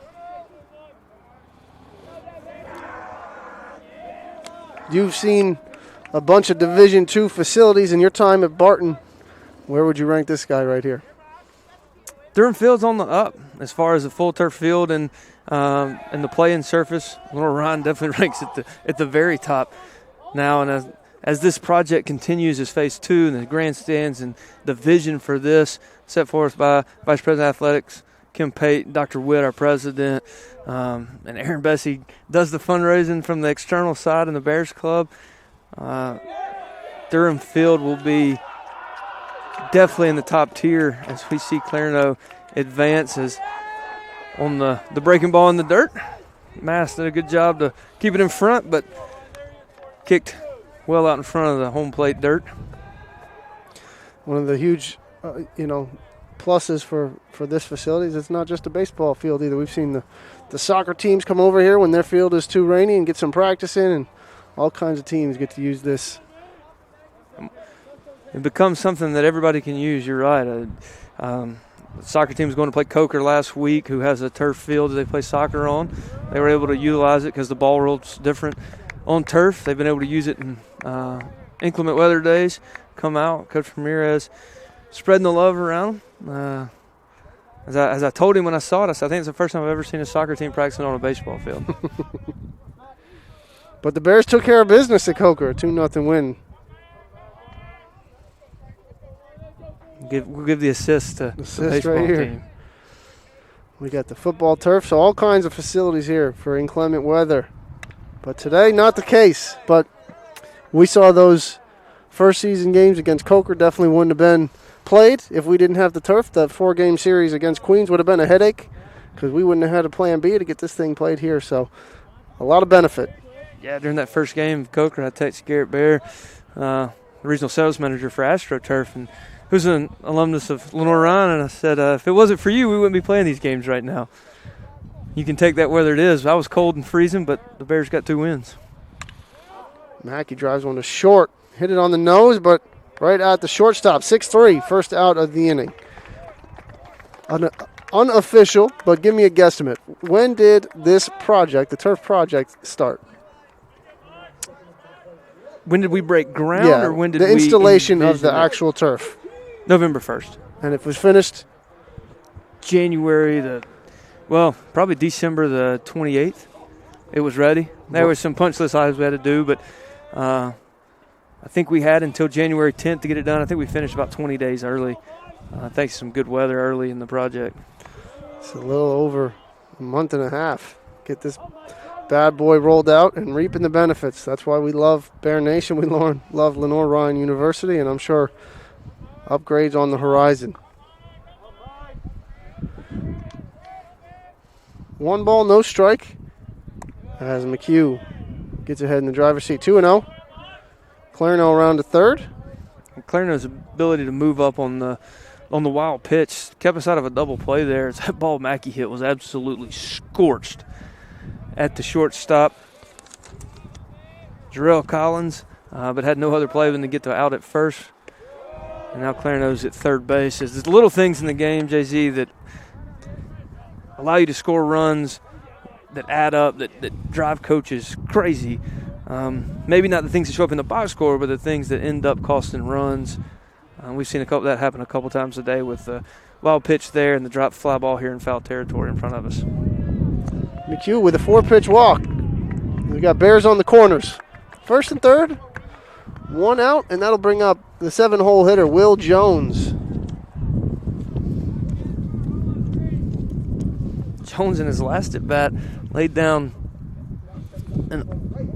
a perfect drag bunt down the third base line that stayed fair. First and third situation here with one out. Look to see if Coach Ramirez does anything to stay out of the double play or lets Will swing away. 4 extra base hits in this one for Lenoir-Rhyne. Doubles from McHugh and Ferlenda, a triple from Bell, and that bomb from Matt Mackey.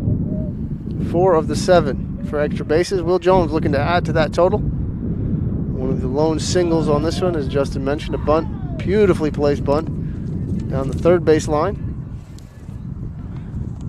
Got him on in the second. A 4-run second.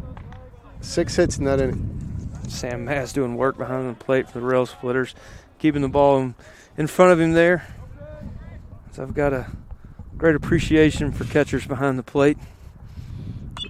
Jones sends that one towards the bullpen. Too much room to cover for the right fielder.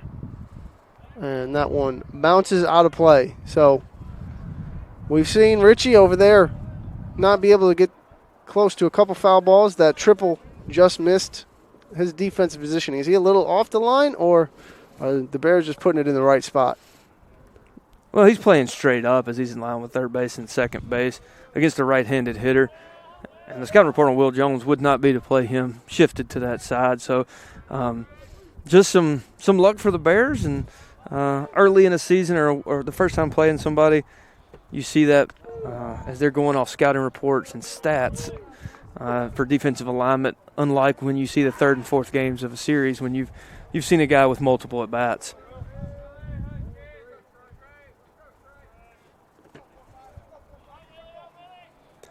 Lenoir-Rhyne football kicks off next Friday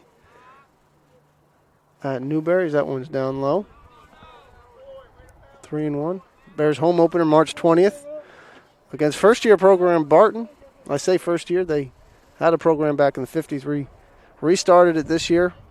Played their first game ever against Erskine, who was playing in their first game ever. Erskine came away with a 2-point win. Have all that action. And all your spring sports, fall sports, everybody here on the Bear Sports Network presented by NBA Roofing.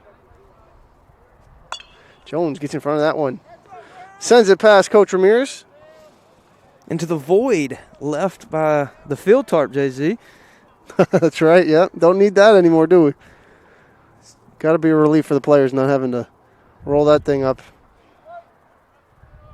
That's probably the most important thing in the players' eyes. Is no more 5 a.m. tarp pulls.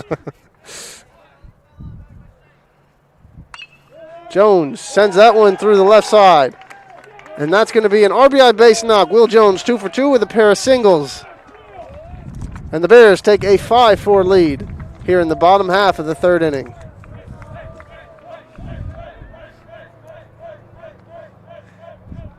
The bullpen erupts in their hey chant, which has become a staple here when the Bears score runs. Not talking to you? Well, I think they were chanting I think for they me. were definitely. I think that was more about me than Take a bow for certain. Yes. They got the audio down there, I'm sure.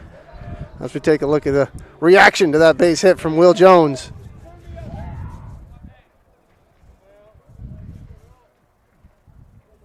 Southside Power and Fitness Replay, providing replays all year long on Bear Sports Network, presented by NBA Roofing. On and off the field. Bell fouls it back into Fifth Street. As the work crowd is heading home. Maybe some people swinging by the ballpark. Still the bottom of the third in this one. Not a third of the way through. 5-4. David Bell had a 2-run triple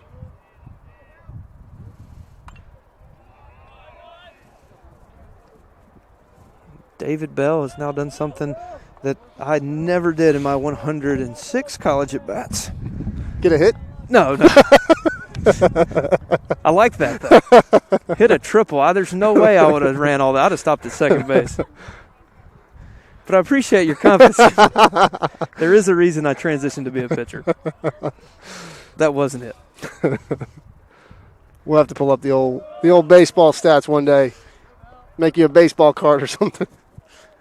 They're not super impressive. Now you're getting nervous. Appreciate the insight, though, on the color today and throughout the year. As much as we can, we'll get out here and broadcast these games. Got some other hats we have to wear, but this one gives us a little enjoyment. Gets to come out in the sun and have a good time. So appreciate your efforts today.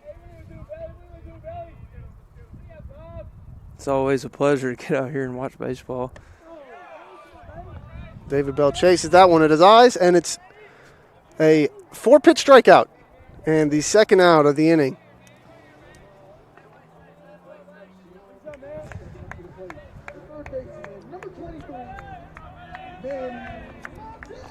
And this is where you need some protection out of the lower half of the lineup. Just a good opportunity to put up a crooked number here with one out and runner in scoring position. Need Manny Montez to find a hole. One of my favorite walk-up songs, Manny Montez coming up to Many Men from 50 Cent. Throwing it back. Taking it back to my college days. He would have been all of 5 when that song came out. I think it's probably a remix, but I know the original.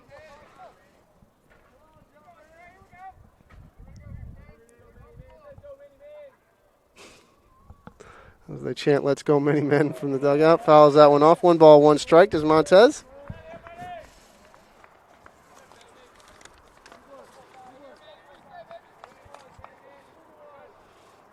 Montez with his 12th at bat of the year. As his defensive abilities have found him a place in the lineup and looking to solidify that by adding some RBIs right here.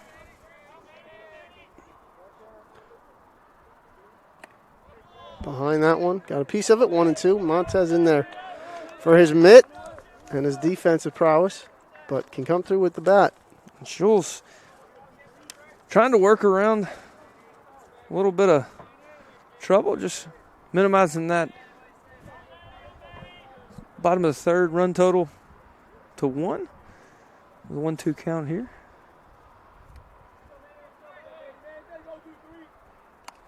Swing and a miss. Strike 3. The Bears tack 1 on in the bottom half of the 3rd inning. After 3, Lenoir-Rhyne 5, Lincoln Memorial 4 on the Bear Sports Network, presented by NBA Roofing. I love being busy in my garden. I got flowers to plant and beds to clean out. When I was feeling really tired and not like myself, I saw a doctor. Look at me now. The doctors were good, they worked with me, and they laughed with me. I'm back to doing everything I love. I needed a doctor, and I found the expert for my heart. Being a champion takes more than talent, more than the perfect pass, more than using your head. Being a champion takes the spirit to always push harder, the ability to overcome any hurdle, and the fire to be the best. Welcome to Division II, where the pursuit is yours to create. And the question isn't, can you do it? It's, will you?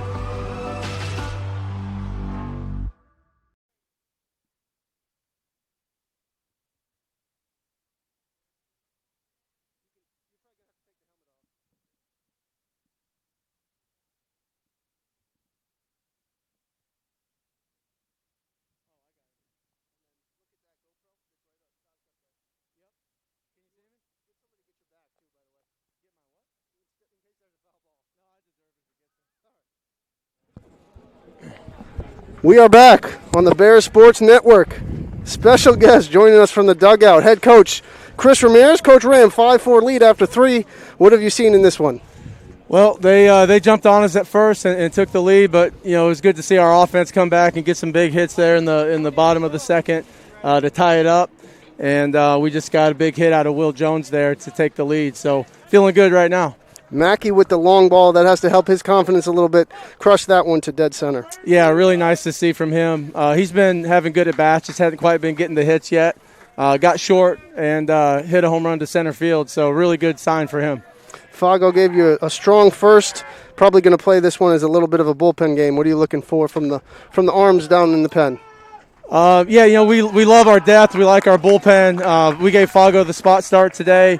We've been wanting to throw him. We just hadn't got him in, so we got him in right at the beginning. Looked really good in the first. We didn't play defense behind him in the second. They got a couple guys on base, so he threw the ball good. He's got great stuff, so it's good to get him out there. And now we're turning it over to the bullpen. Hard to get your relievers much action when the starters are chewing up as many innings as they have. A sub-2 ERA from your starting pitchers. What do you kind of attribute to that other than just pounding the strike zone? Those 4 guys on the weekend on the starts have been great. That's just how they've been, and so it's good to see them carry that into the season. And you're right, we like our pen. We just haven't had to lean on them too much in the weekend. So it's good to get this one in, and we're excited to see these guys throw today. Drew Galassi atop the lineup has been dynamic, leading the conference in batting average and home runs. What have you seen from him for the first 11 and a half games so far? Yeah, he's been electric and locked in, and he's made a couple swing adjustments, and he's doing a really good job of managing his at bats and staying short, and he's definitely locked in right now. So fun to watch, and I just try to leave him alone at this point. Ray Stokeham is your pitcher here. Can you give us a quick little scouting report? Yeah, Ray's got great stuff, and he's one of the guys we've been wanting to use this season and just haven't had to use him a ton. And he was really good in his first outing a couple weeks ago. And, he's big right-hander, 88 to 91, really good breaking ball, competes hard. So, I haven't been watching, but we got one out, so good so far. Got the back, too. Got to be a little nerve-wracking, but somebody will get your back, right? Yeah. If it gets me, it gets me. So you dodged one last inning at your head. Yeah, I try to just play cool out there at third, but they kind of buzz me every now and then. We talked a little bit about your little kind of schedule quirk with being off this weekend and off for about 6 days. Has that helped rest the staff, or would you like to just kind of come out and knock some games out while you're hot? Yeah, we'll see. I wish we could play, but we're down a few, per NCAA ruling, and so we didn't feel this weekend. It was our bye in conference, and we're gonna use it as a weekend to practice and get fresh, stay fresh, and this is a nice one today, and then we go on the road to Tusculum on Tuesday. So, and we'll probably play that similar to how we're playing this one, and get our bullpen some good work. That one's going to be called inside. Count walk there, and Coach Ramirez, we appreciate you joining us today. Best of luck in the rest of this one. All right, appreciate it.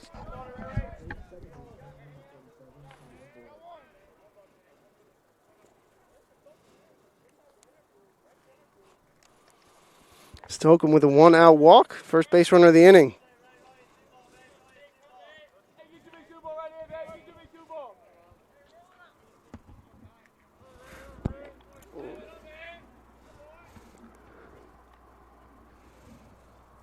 Great in-game feature there.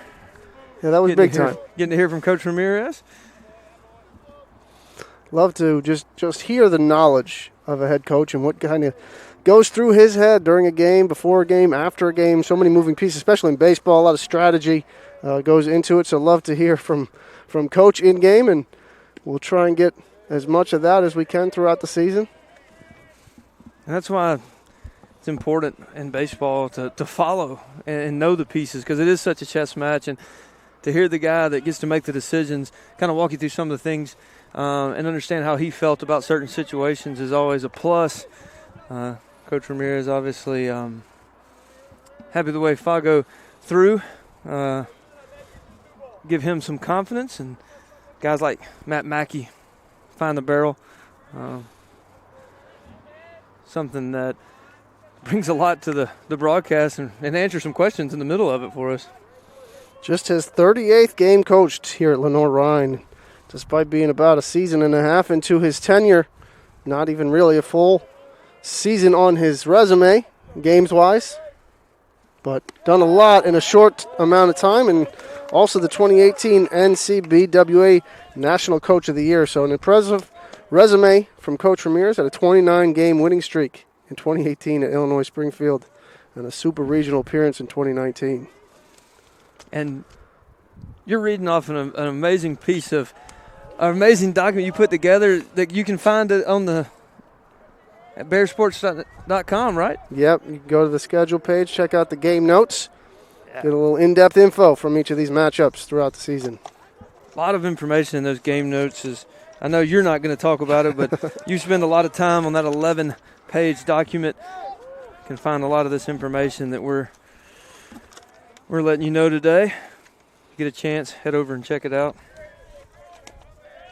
A lot of people doing a lot of things here to bring you all the action and information and facilities and everything you can ask for in this truncated season with everybody playing at once. But we hope you appreciate all the efforts behind the scenes that goes into covering all these teams, and every area is stretched, but it's already March. How about that?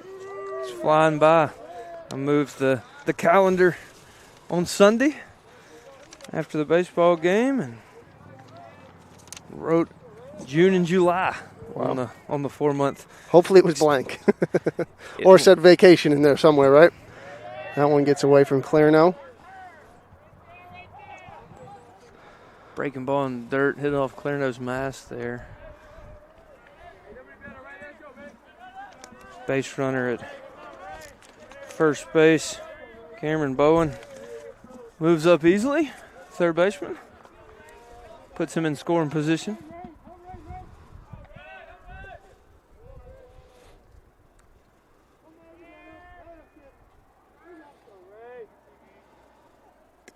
Swing and a miss.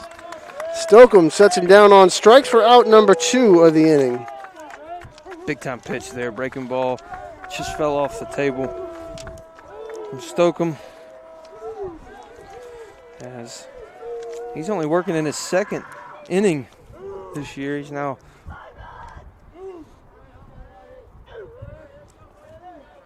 working on the inning and 2/3.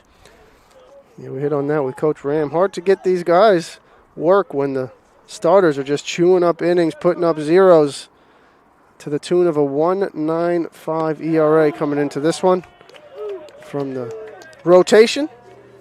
A couple national pitchers of the week, conference pitcher of the weeks. Derek Beasley's pitching staff definitely having some success early. That one is shot into the gap. Getting away from Galassi. Great catch, Drew Galassi. Send that one to Sports Center. Diving play to his left, ends the inning, keeps the Bears up 5-4 after 3.5 innings here on the Bear Sports Network, presented by NBA Roofing.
Five-4 in the bottom half of the 4th inning, and new pitcher on for Lincoln Memorial as my computer froze. Give me a second to pull up the roster for the Rail Splitters. Number 40 on the mound, and that is going to be Mason Malone, a 6'1", 175 righty from Waverly, Tennessee, and Waverly High School.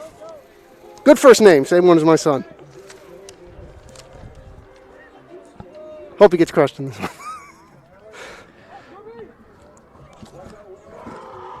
Going back to the play by Galassi, right before the pitch, I noticed the outfield shifting into the right center field gap, and those 3 steps really proved to be important as Galassi caught that one right off the tip of his glove. And then the rules of baseball make a good play come to the plate in that inning, and Drew Galassi steps to the plate, takes a breaking ball for the first pitch. There you go. So if the baseball gods are correct, this is going to be a home run. That's how it works. Rewarded on defense, or it'll be a walk. We've seen money that to Drew Galassi this season. Great analysis by Justin Hay there, talking about the outfield shift right before the pitch. The best color man in the business. The best volunteer color man in the business. Doing this, both of us, just for the love of the game. And to probably drive you all nuts at home. And for the laughs. and the good old time out here. Not going to have the distance on that one. Going to need a lot of wind. Second baseman camps under it. But we'll take the diving play in the top half of the inning. Galassi just got a little bit under that one. It was there.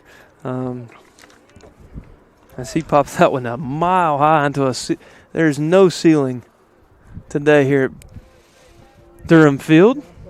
Not a cloud in the sky. Sun setting behind the trees on the other side of 5th Street. Xander Ferlinda, the number 2 hitter in the lineup. Bears 5-4 lead. 8 hits to 3. Lenoir-Rhyne has the advantage. Pumps that one past Ferlinda. Just the 5th inning of work for Mason Malone this year. His 3rd appearance. 2 strikeouts, 3 walks, 6.75 ERA. As both teams using their bullpen and using this midweek contest. Ferlinda sends another one to the left field fence. Right at the Carolina West sign there for a stand-up double. Second double for Xander Ferlinda. And almost the exact same spot. I was just going to ask you before that pitch, as you can tell at home, the shadows are creeping in. Does that change your look as a hitter? As you can see that behind the plate view, both the hitter and the pitcher in the shadows, but the outfielders in the sun. Definitely. It definitely as a hitter. The shadows start to play as you see a little bit of sunshine peeping through there. Makes it a little bit different as the ball comes and goes through the shadows. Obviously, Ferlinda having no issues. E.J. Rennell strides in. Ferlinda 3 for 3 with a pair of doubles. Rennell 0 for 2 looking for his first base knock. Second career 3-hit game for Ferlinda. His 16th multi-hit game in his career.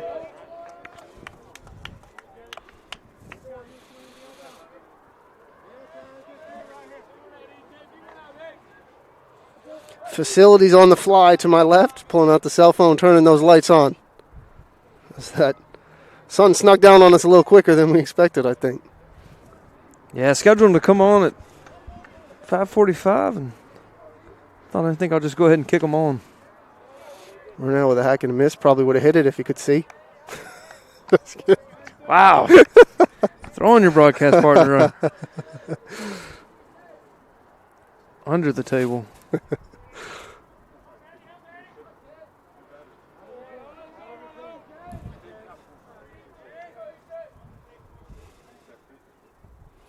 Something off speed there. Not too close. 3 balls. 1 strike.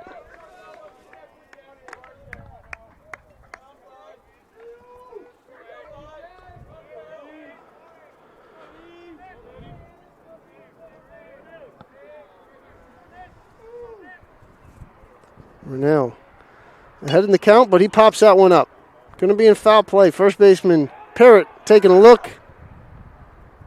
Missed it by about 10 feet in foul territory. Out of play. 3 balls and 2 strikes. Full count to Rennell.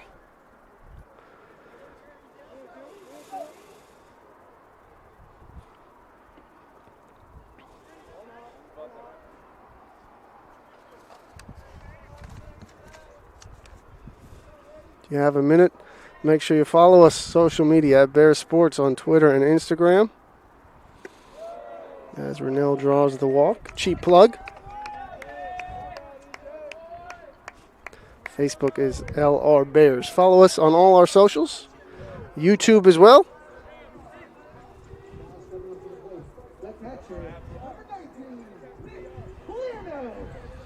Cleanup hitter, catcher, Nick Clarno. 1 for 2 with a run scored.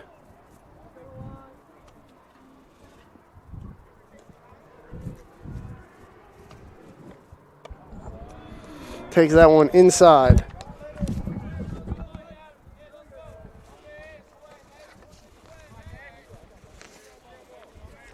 Sun peeking behind the clouds.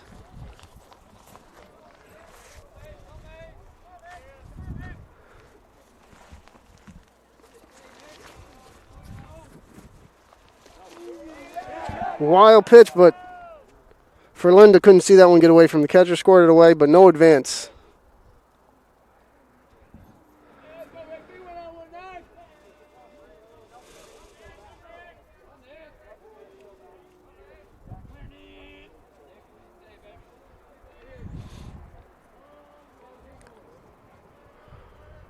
Clarno ahead, 2-0. 1 out. Chops that one to short.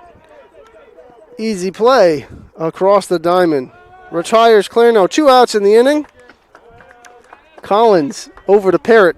6-3 on the putout.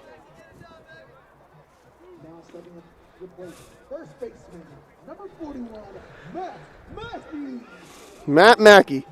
Second and third, a big opportunity here for Lenoir-Rhyne with just a 1-run lead, but Mackey put a huge swing on it in the first inning. Second inning, he hit his home run to dead center. But a base hit here would just score a pair and give Lenoir-Rhyne a little cushion. That one is chopped to third. Up with it and across the diamond. 5-3 is your putout. And we are through 4 innings here on the Bears Sports Network. Lenoir-Rhyne 5, Lincoln Memorial 4.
Jackson Reed in for Lenoir-Rhyne, new pitcher.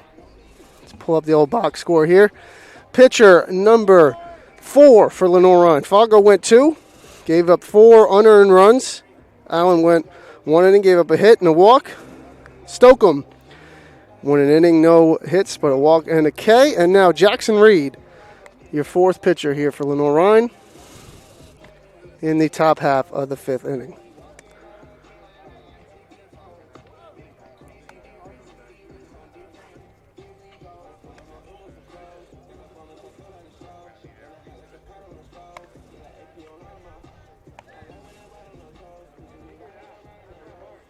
Reed, a 6'7" freshman from Mooresville, North Carolina, Mooresville High School. And he is on the mound for the 4th time this year. 3 innings, 3 hits, 4 runs, 2 earned, but 6 walks in those 3 innings to go with 3 strikeouts.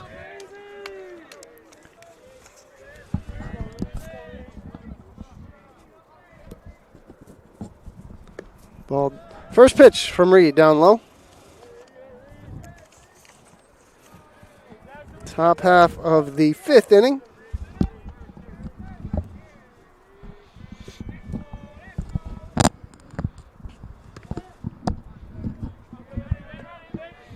Leadoff hitter, Brent Ritchie. Third AB of this one. He's 1 for 2 with a pair of ribbies. Swing and a miss. If I remember correctly, I believe Ritchie is second in the South Atlantic Conference in batting average behind the Bears' Drew Galassi. Too early to talk batting title. That one's chopped foul. 2-2. Tell you what, you number guys, you can't help it, can you? Stat nerds, baby. No hitters. I didn't say it. You wanted to. So batting titles. I had a question for you. I need a little unwritten rule clarification. David Bell hit the triple, right? Okay. If he had gotten a double and his second at bat, is that you can't talk CYCLE? You can't say that word either, or is it just the no? You can talk cycle. Okay, so it's you can bring the cycle, maybe not to him in the dugout. Sure. Right. But just we've seen the last couple of years the announcer's curse on the no hitter be a real thing. Sure is. You got to tone it down a little bit. But the cycle, maybe you don't mention it to him in the dugout, but it's something we can talk about. Definitely an assist on that no-hitter to Justin Hay, not allowing me to mention one time on the broadcast until it was completed. Andrew Patrick, if you haven't seen Lenoir-Rhyne play or you're a Lincoln Memorial fan, Andrew Patrick with a 7-inning no-hitter against number 8 Catawba about a week and a half ago on a Sunday in that series. Earned him, as should, a National Pitcher of the Week award, the first for Lenoir-Rhyne since 2017. And Thomas St. Clair won that one. And St. Clair's Pitcher of the Week, 17 strikeouts he had. Wow. Not a bad performance. It's wasn't a very democratic pitching performance as we hear in Bull Durham. Reed, 3 balls and 1 strike. Trying to battle back in this one to Parrott. The tough luck AB last time ended in a strikeout. Parrott about a combined 8 inches from doubles, but went back to the dugout with an 0 for in the hit column. He's going to take a 5-pitch walk. Reed struggling a little bit up in the zone that at bat.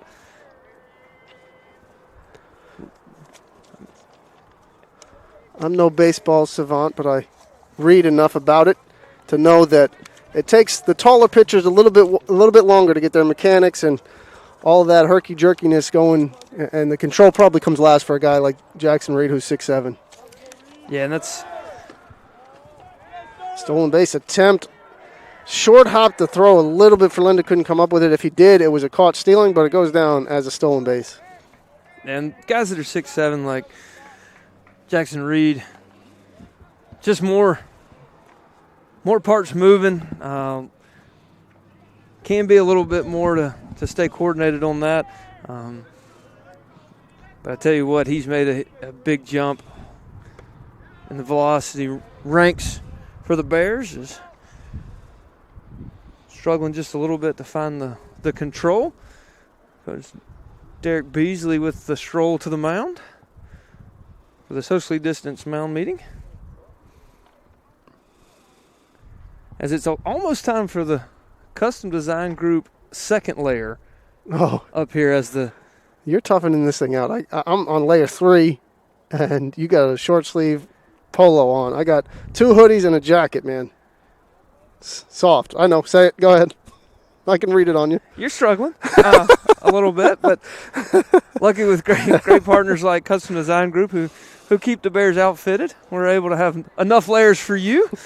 And I'll put my second one on and get through the rest of the game here in a minute. But debating, my thought process in my head is I got to debate when to go gloves. My hands are okay right now. Yeah. And if you want to look like the Bears, LRwear.com, no www in front of that, just LRwear.com. get you some layers. That one's pot foul. If you need multiple, like Jay-Z on 50-degree days. Or if you want to look like the Bears. We don't need to quote the weather report on this one.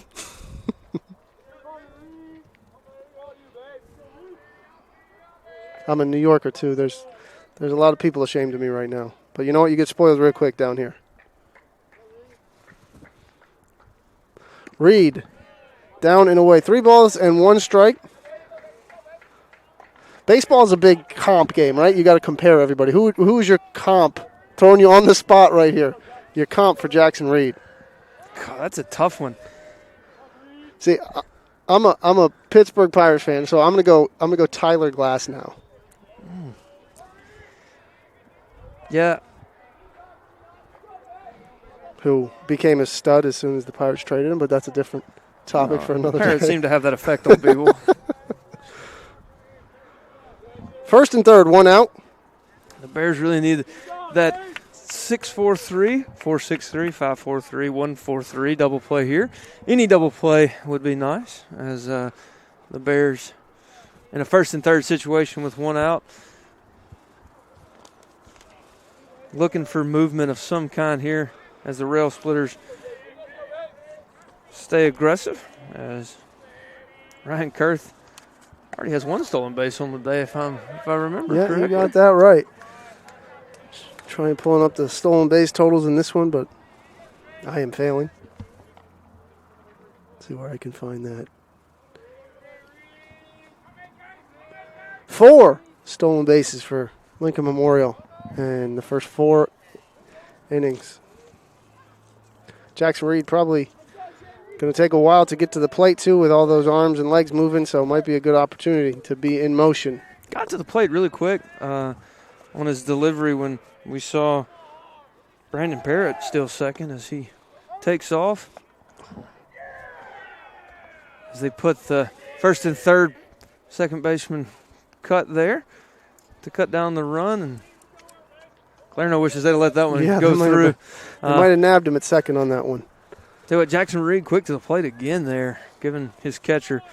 And catchers do love that when they've got a shot at throwing somebody out at second base thanks to a quick delivery. Reed struggling on this one. 2 walks in the inning, and he's down 3-0.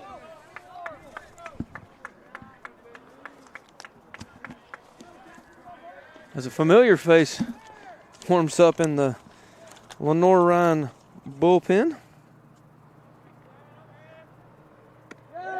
Ben Freeble. A familiar face in an unfamiliar spot. Normally the 9th inning guy for Lenoir-Rhyne. But maybe the side armor ground baller if this one goes full bases loaded situation.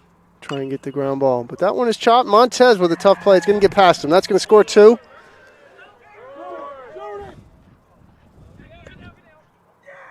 That's a double down the left field line for Keene. Puts Lincoln Memorial back in the driver's seat. Just the 4th hit for the Rail Splitters compared to 9 for Lenoir-Rhyne. But taking advantage of 6 walks in this game and 2 from Reed in the inning to push a pair across.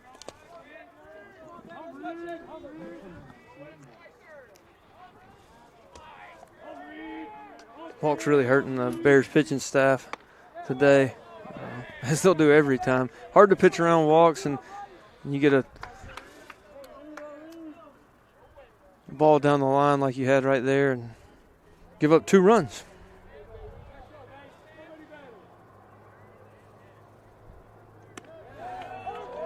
Strike at the knees. Reed back in the zone. No ball, 1 strike. Count, man on second. 1 out.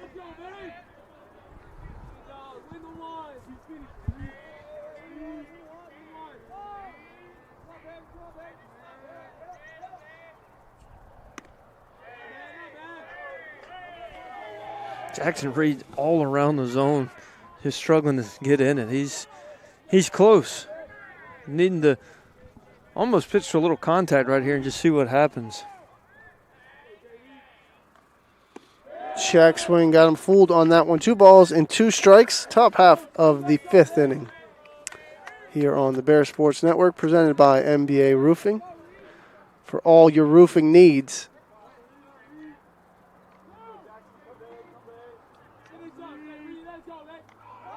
Runner on the move. Called strike 3, but the throw gets away. Stolen base number 6 for Lincoln Memorial. Running at will out there, but out recorded at the dish. Mast goes down looking. And the guy that started this whole running carousel, Fritz, with a stolen base in the 2nd inning, the 4-run second. Interesting to see how deep the Bears infield is playing with Fritz's speed. One gets away from Clairno. An easy run for Lincoln Memorial on the wild pitch, and they take a 7-5 advantage. Justin, just 3 hits for Lincoln Memorial, but 6 walks. And you mentioned it earlier, how much I like the whip stat, walks and hits per innings pitched. And you're seeing why right now, because you don't have to have a lot of hits if you've got a lot of free base runners. And the timely hitting when you do get the base runners is really come into play. And so has a couple pass balls. So the reason that stat's so important is the number of base runners are actually on base when those hits happen. And there's Fritz showing bunt, as I thought he might in this at bat, with first and third baseman for the Bears playing deep, almost in a no doubles type situation. That one off Nick Clairno's throat. Unfortunately, he takes a little bit of time.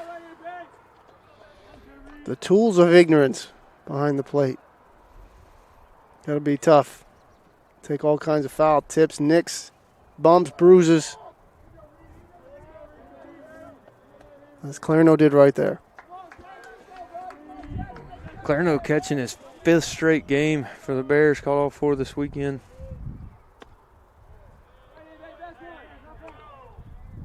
Still massaging where he got hit there. That's not a fun place to get hit, JZ. Throat is sensitive. As he sends one to the dugout. There's a net there. Is that new netting? New netting, new There padding. you go. Shouts to the netting. See, Custom Design Group does it all. Netting, padding, clothing. They put that up for us. Rich Stober and his team. Reed gets him swinging. 2nd strikeout of the inning, but damage done. 3 rail splitters cross the plate without the benefit of a hit. And Lincoln Memorial with a 7-5 advantage heading in the bottom half of the 5th inning.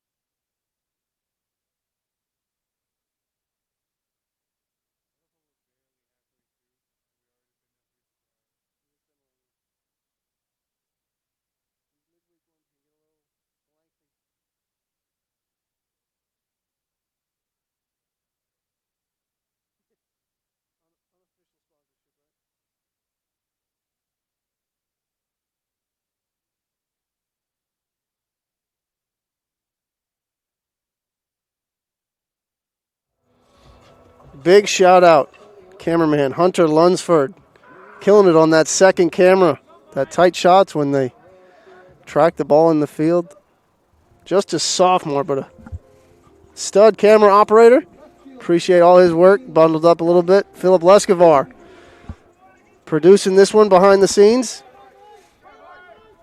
Got to get an official game count for Philip Lescavar behind the computer for Lenoir-Rhyne Athletics. As McHugh fouls that one off the knob. Got underneath the hands there. Pop straight up. Parrott First baseman gives it a look and has room in foul territory. Squeezes that one for the first out of the bottom half of the fifth inning. Another inning that the Bears really need to find a way to gain some momentum. In the 9-inning game, you always try to win the middle innings. It's easy to be up the first, second, and third innings. It's easy to be excited the 7th, 8th, and 9th inning, but there's that lull in the middle, the 4th, 5th, and 6th that you can just get trapped in sometimes when you're playing a 9-inning baseball game. And in the dugout, we always used to make a big point about winning the middle innings and how important it was to win the 4th, 5th, and 6th. And the Bears need a little help here from their offense to get going. We haven't seen them score a run since the bottom of the 3rd. Dugout insights from Justin Hay. Spent 9 years coaching at the collegiate level and the junior college level, correct? Gerard Dyson, one of the star pupils. Who else? Give us some names.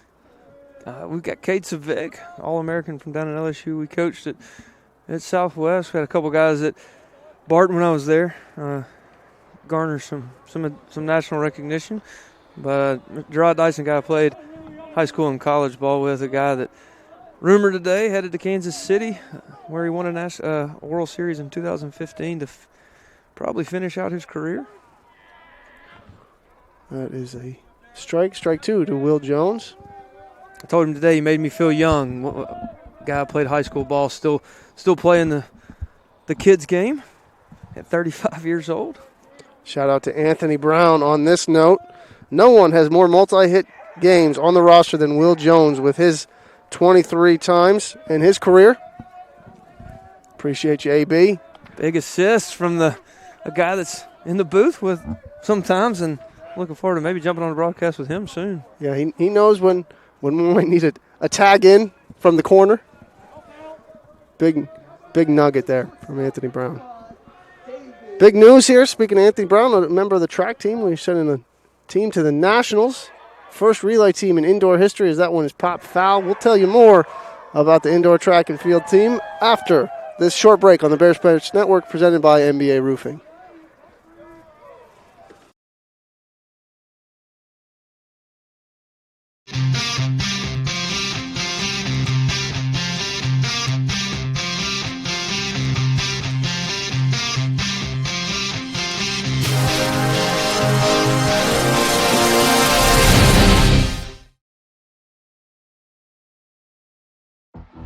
Being a champion takes more than skill, more than endless drills, more than using your head.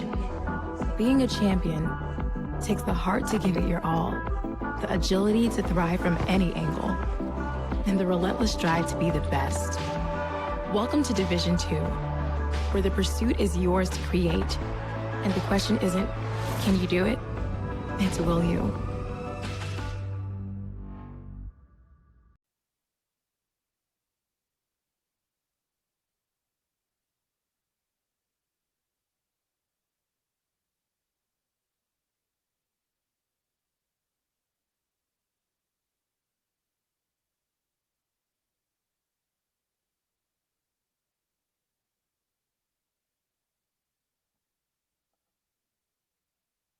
Closer Ben Friebel on the mound for Lenoir-Rhyne.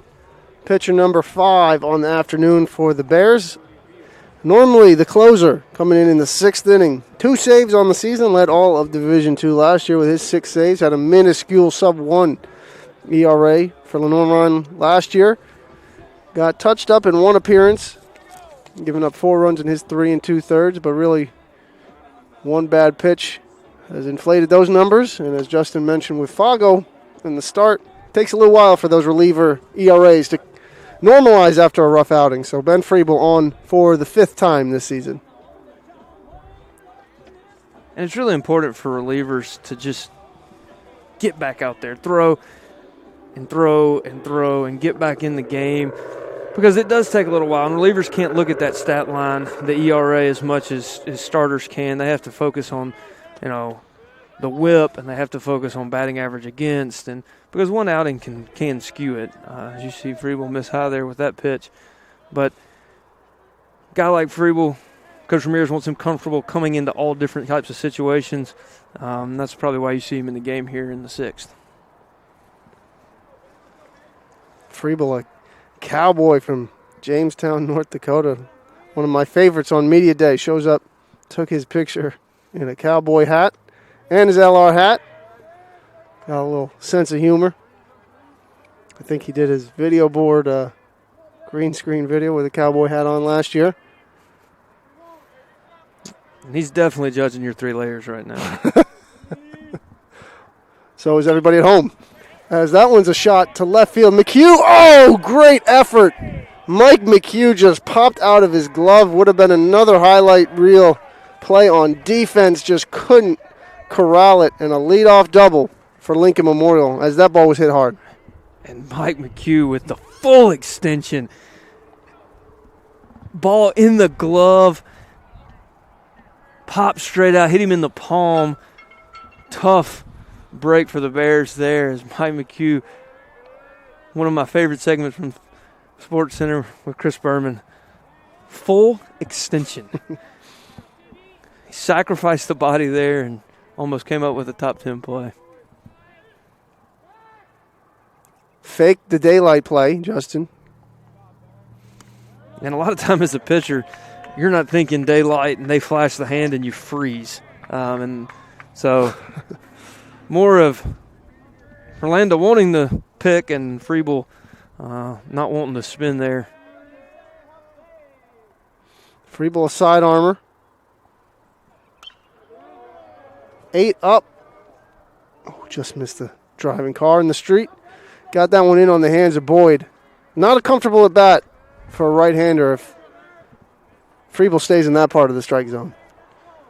Yeah, with Freeble's balls diving back, his fastball diving back in at you, and the Frisbee breaking away from you, he can be tough.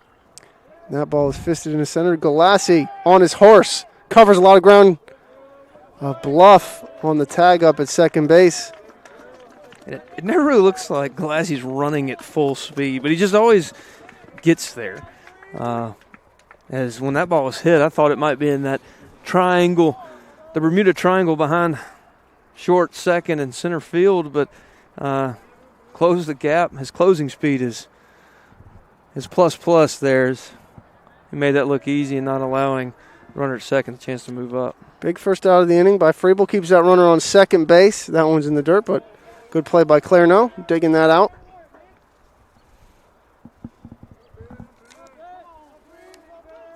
Terrell Collins, a shortstop at the plate. 0 for 1 with an RBI. Cameron Bowen at second, the only rail splitter in the lineup without a stolen base attempt on the year.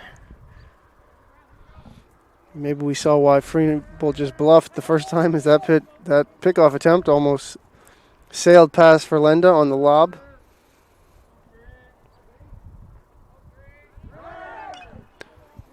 Runner moving, but that one is fouled out of play.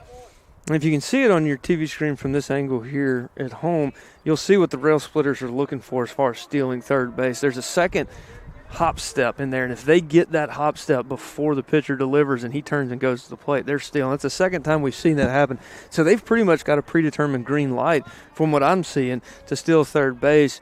Every time they get that second hop in there, they're moving. And that time, the foul ball slowed them down, but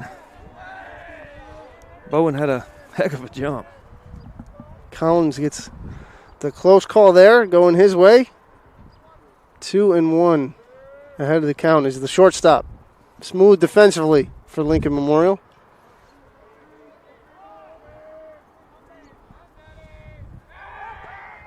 Fake inside move there by Freeble.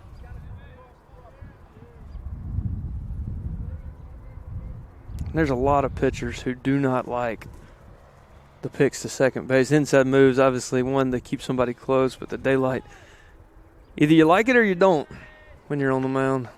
3-1, Freeble falls behind in the top half of the sixth inning.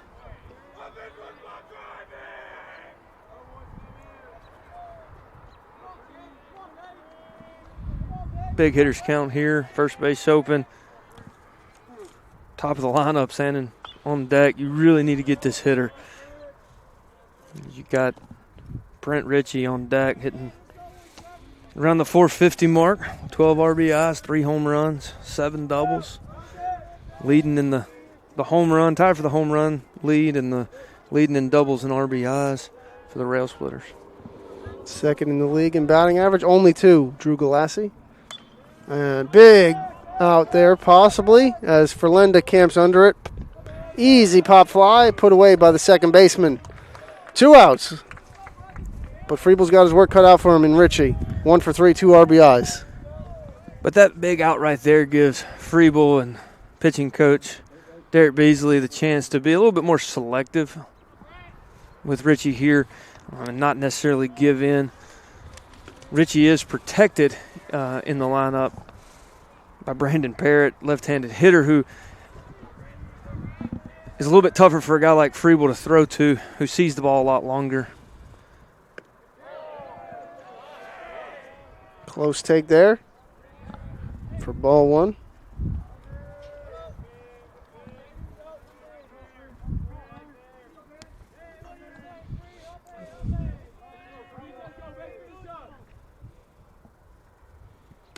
Swing and a miss. 1 ball, 1 strike. 2 down here in the top half of the 6th inning. Freeble trying to work around a leadoff double. Hold the Rail Splitters where they are. The new stat in the MLB, the hold. Give the relievers a stat to hold on to when they come in and do their job. And Freeble should get out of this one. Matt Mackey in short right field. Gets under it, gloves it. So 3 up, 3 down after the leadoff double. And Freeble puts a 0 on the board here on the Bears Sports Network, presented by MBA Roofing.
Bottom half of the 6th inning.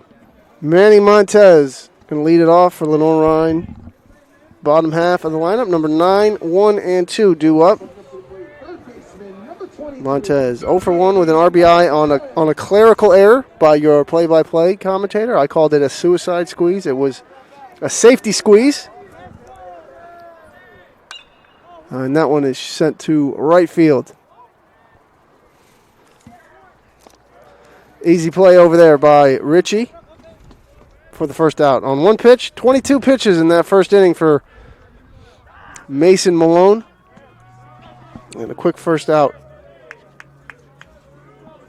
Give Malone some credit coming in, settling down, throwing 2 1/3 innings now. Yeah, I saw the pitch count and just assumed that this was only his 2nd inning work, but this is his 3rd inning of work. Just 23 pitches, just quick work, pounding the strike zone for Mason Malone. Good effort out of the pen for LMU as Galassi puts that one perfectly. That's just too easy for Lenoir-Rhyne. The second bunt base hit of the game. 1 by Jones, 1 by Galassi, and that's a rally starter or possibility for Lenoir-Rhyne. Sam Mass got out from behind the plate about as quick as you can, bounced on that. It's just a tough play with Drew Galassi's speed and the location of that bunt for Mass to get spun around, barehand that ball, and throw it. And when he stood up, realized there wasn't a play there. But once that one chopped off the ground, got a high bounce, gave Galassi more time to get down there. And you mentioned the perfect placement of it. Hard to defend that on the turf. And the defense keeps giving it to you. You're going to keep taking it. Galassi faked it. And his last at bat, took it that time. I'll be looking for a stat from the communications department about number of bunt for base hits, the percentage that we're up this year on the turf. 9. Unscientific answer. The Elias Sports Bureau did not provide that information. But I would say it's up a little bit from last year. Xander Ferlenda digs in and drives that one down the left field line. Hooking, just foul. Feet away from a game-tying home run from Ferlenda, but a good swing on it. Just turned on it a little too much. Right to the left of the new 30-foot fair poles. Beautiful. Look at that nice yellow paint on those poles. I refuse to call them foul poles, thanks to Right. Chris Edwards, the Duke baseball play-by-play guy. He makes a great point. If they were foul poles, if you hit it, they wouldn't be a fair ball. The fair poles, noted. Ferlenda 3 for 3 in this one. A pair of doubles. The offensive star so far for Lenoir-Rhyne. Along with David Bell's big 2-run triple. And Mackey's solo bomb to center. And really, Ferlanda providing the protection that the Bears need behind Galassi. I noted it early this season with Galassi. He's going to need somebody behind him that can make opponents pay by not pitching to him, by pitching around him. Because whoever's behind him is going to get some good pitches. Although that was not a good pitch from Malone. Galassi easy into second on the wild pitch. And it's 1 ball, 1 strike. Is that a little message pitch maybe? Keep him 3 for 3. Pair of doubles just almost hit you a home run, make him a little uncomfortable in the box? Or probably not with a guy on base. Well, you think with Malone's resume so far in this game for control that he didn't miss that much. I think he probably tried to elevate it. He didn't want to go that high, but probably tried to elevate that pitch to change the eye level so he could go behind with that breaking ball right there and hopefully get a swing and a miss. But with his control, I would say that he didn't miss that much. Kind of like when Greg Maddux hit a guy, you assumed he did it on purpose because he usually didn't miss. As we see him Walt Ferlanda there. A little bit of a 1-out rally for Lenoir-Rhyne in the best part of the lineup to produce. The meat of the lineup, E.J. Rennell. First and second, 1 out. Bears trail by 2, bottom half of the 6th inning. Rennell, we mentioned a week ago, hit a pair of 3-run home runs against Francis Marion.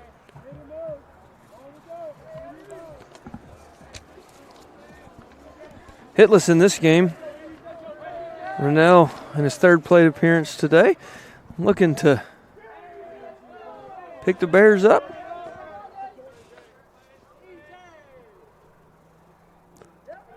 That one is low, but a good block. Nice defensive work by Mast in this one. Showing his 2nd start of the season, taking advantage of some of the playing time behind the dish. Can never have enough catchers. One thing I don't have a lot of experience with is catching and blocking on turf. It's a little bit different as it does scoot. It doesn't come up as high. It gets a little bit cushier than red clay that they're used to blocking off of. So he's doing a really good job out there, as is clear now. 2-0 to Rennell. Malone starting to struggle for the first time in his 3rd inning of work. Got some action in the Lincoln Memorial bullpen.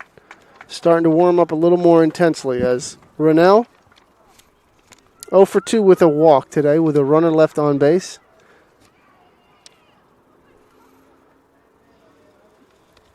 And I'm about 60% sure that's number 27. Mason Turner in the bullpen, but I can be wrong. It's a long way, and I haven't seen his back yet. I'm just looking at his front numbers. Right-hander for sure.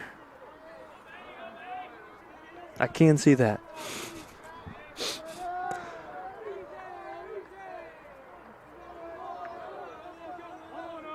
Mason Malone Pitch count up to 30. 2-0 to Rennell. Dangerous bat for Lenoir-Rhyne. Galassi on second for Lenda at first. Up and in. Malone has lost his release point with a walk to Ferlenda. A lot after that line drive, foul ball down the left field line. Hasn't put much close to the strike zone. Yeah, I don't know if he got a little timid after that or if this is just his first time getting extended as getting the pitch count up in this early season, young season here. Double barrel action now in the LMU bullpen. Malone misses up high. Bases loaded. 1 out. Matt Mackey, who drove one in the first inning to dead center. And he faked me out because Nick Clarno. I always get, when they go up and get the bat in the on-deck circle, it always screws me up. Nick Clarno, your batter, Justin Hay, take it away. Well, you want your your guy that's in the hole to go with the bat, so your on-deck guy can take his time, get his bat and gloves ready, go through the routines that we see baseball players have, let the walkout song play. So Clarno 1 for 3 with a run scored. Off-speed pitch, that hurts. You seen him walk 2 guys in a row, and then he hit you with an off-speed pitch on the first pitch of the AB. Definitely not what Clarno was looking for first pitch, and just took it. And just said, tip my hat, and I'll go to the next pitch. Perfect spot for Malone on that breaking ball to get ahead. No balls, 1 strike. Probably one of the bigger at-bats of the game, and that one's driven. Left fielder back over his head. That's going to one-hop, hit off the top of the fence, and bounce for a ground rule double. A bad break for Lenoir-Rhyne. Rennell definitely would have scored from first, but a big hit from Nick Clarno to tie the game at 7.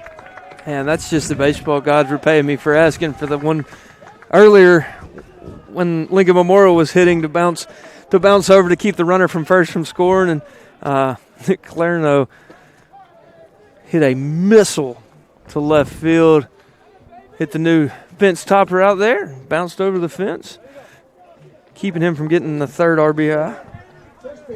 Now, Nick Clarno. Matt Mackey. Matt Mackey may be facing a new pitcher as the rail splitter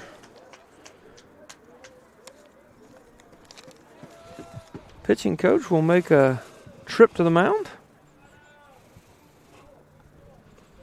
A little bit of a tough break there for the Bears, but still a good scoring opportunity.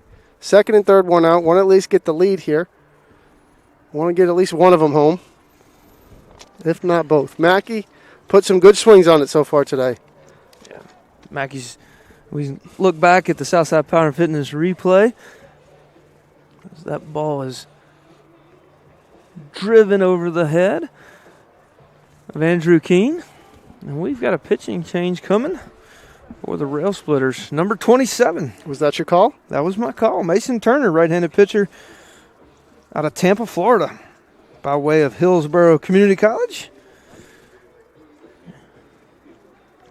He'll enter the game with a 3.0 ERA, 6 innings pitched, and 6 appearances.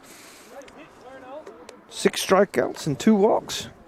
Averaging a strikeout an inning. That's the type of guy you want in this situation if you're the Rail Splitters.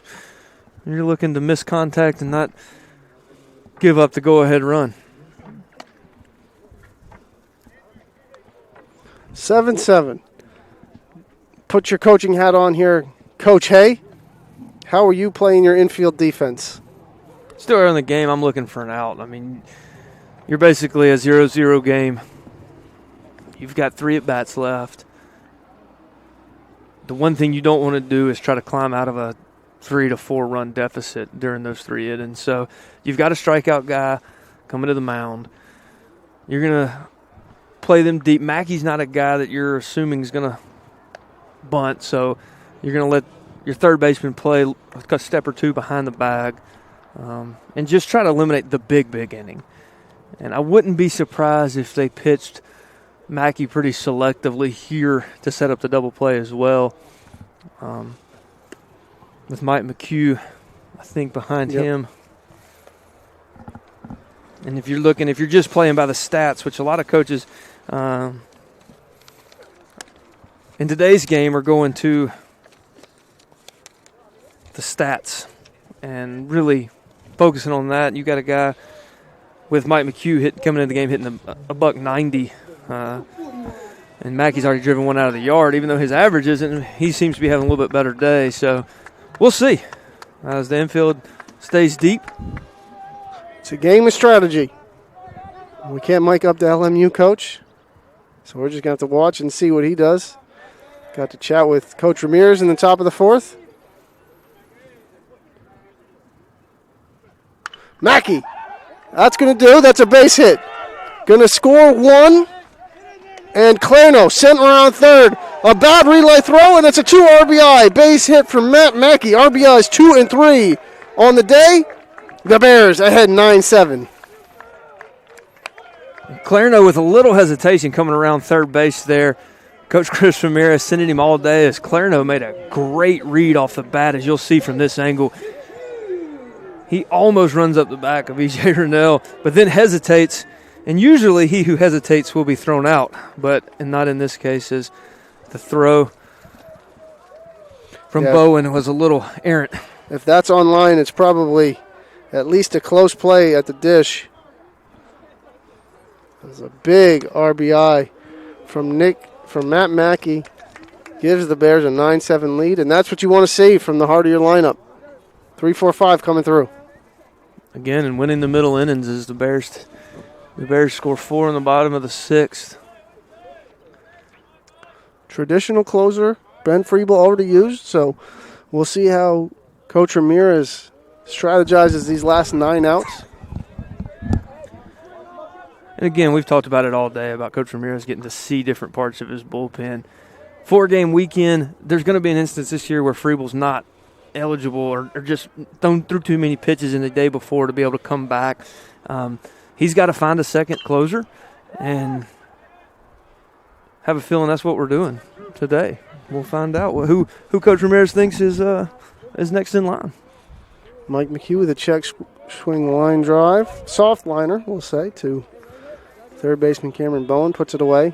2 outs in the inning. And Will Jones, 2 for 3. 23rd multi-hit game of his career. More than any current Bear.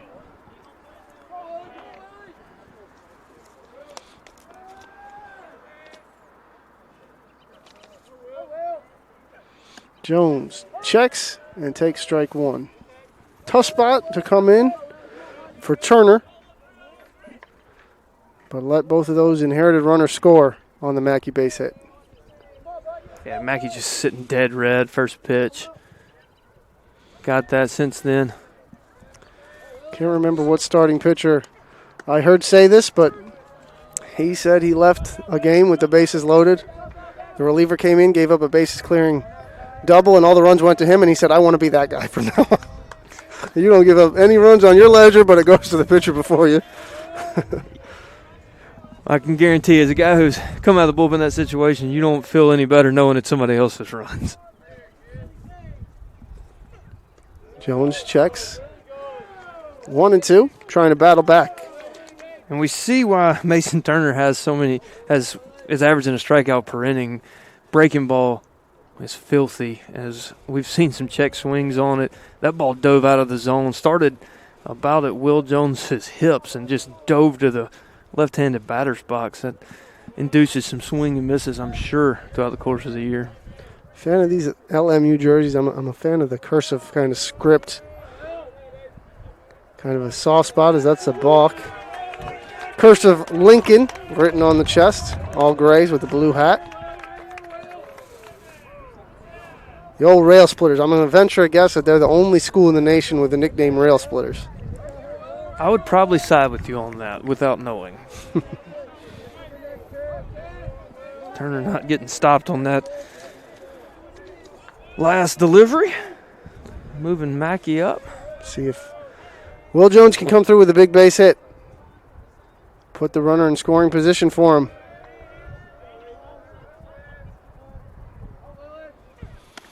Pumps that one past him for strike 3. But the Bears strike for a 4 spot, their second 4 spot of the game.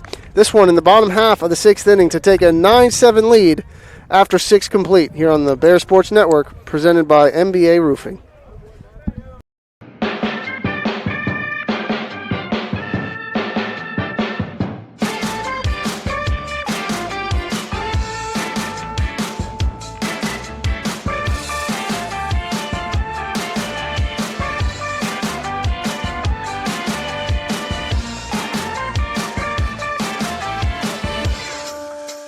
Tasha, did you know Geico could save you hundreds on car insurance and a whole lot more? So what are you waiting for? Hip Hop Group Tag Team to help you plan dessert? French vanilla, rocky road, chocolate peanut butter cookie dough. Scoop that is, scoop that is, scoop that is, scoop that is, scoop shakalaka, shakalaka, shakalaka, shaka, scoop shakalaka, shakalaka, shakalaka. Geico. Switch today and see all the ways you could save.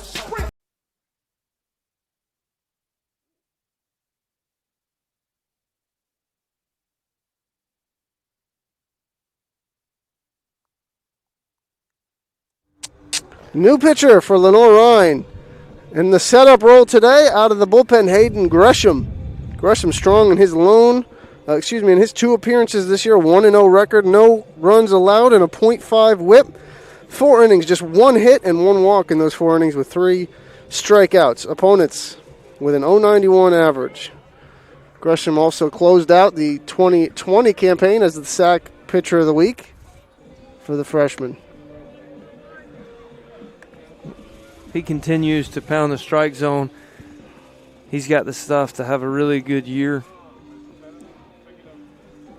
Coach Ramirez talked about the depth of his bullpen in our conversation at the top of the 4th, and getting to show that today. Just 3 earned runs, 4 unearned, and 6 innings so far, with the majority of these guys bullpen arms, including the starter Ian Fago, who went to 4 unearned runs, followed by Allen, Stokeham, Reed, Freeble, and now Gresham. Actually, you know what, Justin? I misspoke. All 7 runs are unearned. It's going to help the ERA. That'll help the ERA. Fouled straight back. No balls, 2 strikes. 3 Lenoir-Rhyne errors, contributing to 7 unearned runs. Gresham coming in, filling it up quick. Swing and a miss and a foul ball here by Parrott.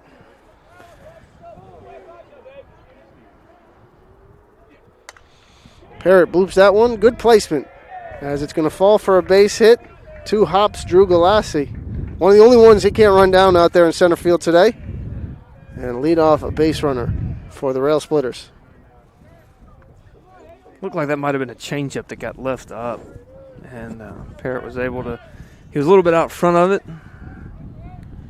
Was able to keep the barrel in the zone for a long time and blooped that one over everybody's head in the infield, but it goes down as a scorcher in the scorebook, and the Rail Splitters have their leadoff man on. Designated hitter Kurth steps in. Big cut and a miss. Kurth so far 1 for 2, a run scored, a walk, and a strikeout, and a pair of stolen bases. 6 of 7 on the base pass is this Lincoln Memorial squad. Came in with 25 steals on the year. Up above 30 now. Got to rank somewhere near the top of the nation in just 12 games played. I don't know much about the Rail Splitters and Coach Justin Haywood's team, but I would say base running is a big part of their offensive strategy. Foul straight back. Haywood in his first season for LMU. Trying to establish a culture and identity. Haywood, a long-time assistant for Lincoln Memorial, coming in 2014 and being a big part of them for the last 7 years, getting the nod for the head coaching position last April. Can't imagine being a first-year coach at any level in a time like this. Stressful enough in the big chair and trying to navigate this crazy year. But Haywood done a good job with this LMU squad. 5-6 coming into this one is Lincoln Memorial. 6-5 the Bears. Kind of a big swing game record-wise. You know, you want to stay above that 500 mark for Lenoir-Rhyne, get a couple games over it. LMU fighting to get back to that 500 mark, especially after a split with Mars Hill over the weekend. Two teams that seem pretty similar. As Kurth goes down swinging, but both teams seemingly kind of right there on the cusp of good years, and depending on which way the ball bounces and how some things shake out. I know LMU has split 2 conference weekends, I think, coming into this game, and Gresham continues to pay attention to the base runner over at first base. You mentioned the similarities of these teams, and I think the league coaches saw it pretty similarly, as that one is sent to Galassi, where fly balls go to die. Galassi gloves it but drops it on the transition, and 2 outs. The SAC coaches poll, preseason poll, has Lenoir-Rhyne finishing 6th and Lincoln Memorial 7th. Just 9 points separates them in the preseason poll, so Justin Hay on the mark with that one. But a little interesting here, you never know what an opponent is managing on the other end. Preseason first-team all-conference selections, Tyler Adams at third base, and catcher Dalton Detus is the second-team selection, either in the lineup today. Hopefully for their sake it's just a rest after a long weekend. Detus already with 38 at-bats on the year, so hopefully he's just getting some rest. Gresham, leadoff base runner, but fighting back, 2 quick outs, and jumps ahead of this one. No balls, 1 strike. Trying to earn that hold. Continually to pick to first base, something you've got to do against the Rail Splitters. They will run at any time. 94th season of LR baseball, as that one gets to the backstop. Another stolen base. Number 7 for Lincoln Memorial. Bears, the winners of 1,328 all-time games. Have 7 ties in there. Ever had a tie in your time at the college ranks? Oh, yeah, and they're not fun. You don't know whether to be happy or sad.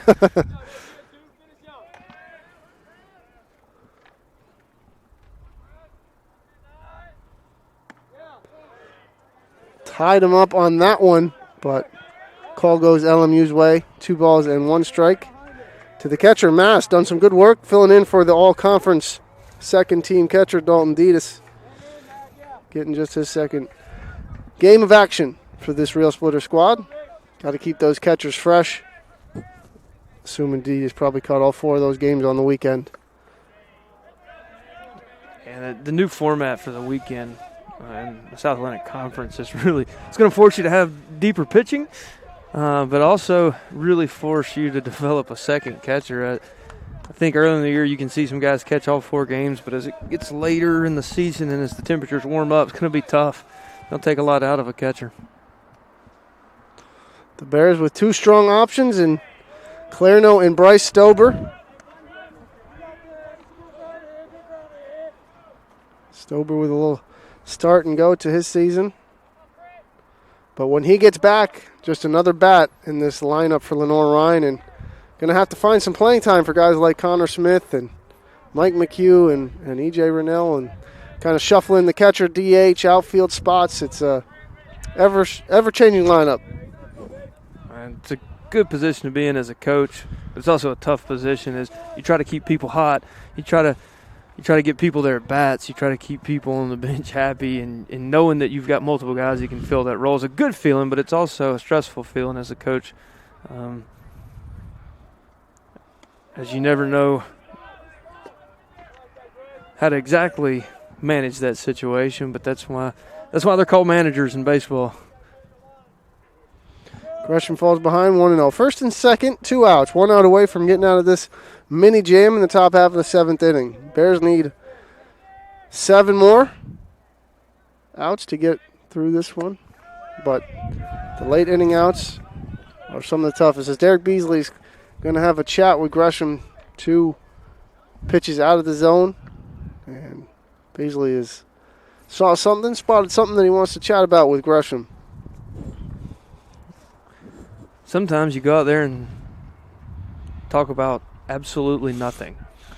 Looks like Coach Beasley's got a little bit more to say, maybe something in delivery this time, but every once in a while you just go out there and ask them what they want to eat for dinner.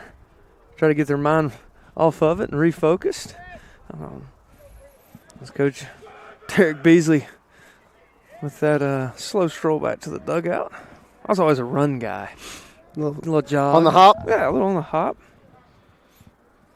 Scoring update, Lenoir-Rhyne women's lacrosse up 8-5 against Coker. 5 minutes in that first half. That one is down 3-0. Good adjustment there. Like Gresham, you want to see a pitcher make an adjustment. Now he just needs to throw it somewhere in the middle.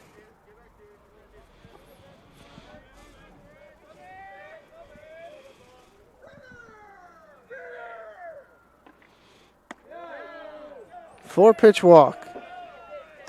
Bases are loaded.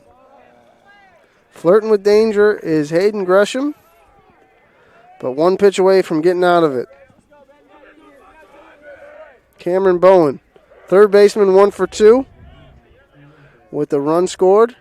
And Coach Ramirez is going to signal for Jared Large out of the bullpen, and we'll tell you about the Australian when we get back on the Bear Sports Network, presented by NBA Roofing.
Perth, Western Australia native Jared Large made his way to Lenoir-Rhyne from Northern Iowa Area Community College, also St. Mark's Anglican Community School.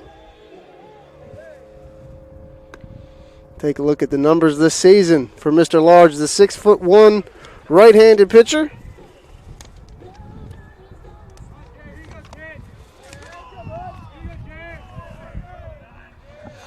Two games pitched so far for Large, no runs allowed. 2 innings, 2 hits. Both of his runs were unearned and 1 strikeout. Large pitched against Francis Marion midweek last week and came in against Queens over the weekend. Large's first pitch grounded to short. Bell can't come up with it. E6, error number 4 for Lenoir-Rhyne. Lincoln Memorial gets 1 run closer, 9-8. With the bases still loaded. Large did what he needed to do. That's what you ask a reliever to come in and do. Down in the zone, get a ground ball to your shortstop. Unfortunately, Bell kicked that one, and just hope that Large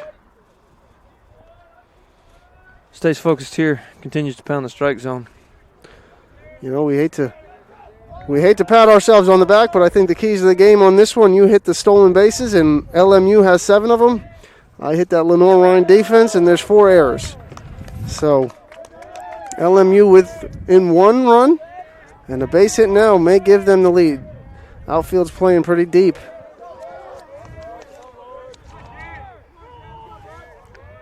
Tyler Boyd at the plate. Takes that one upstairs. Boyd looking for his first hit. 5 different batters with a base hit, none more than one, as LMU has done the most damage with just 5 hits. The Bears with 12 have pushed across 9 runs. Just 5 from LMU, but it's given them 8 runs.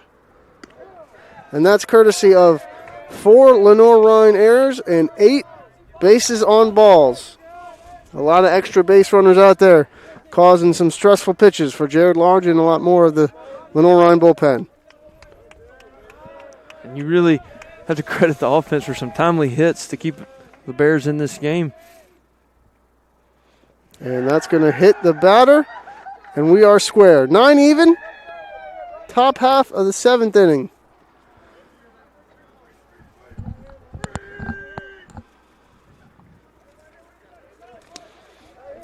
Brings to the bat Zuriel Collins, the number 9 hitter. 8 walks, a hit by pitch, and 4 errors for Lenoir-Rhyne. That's why the Bears have 7 more in the hit column, but all square in the runs.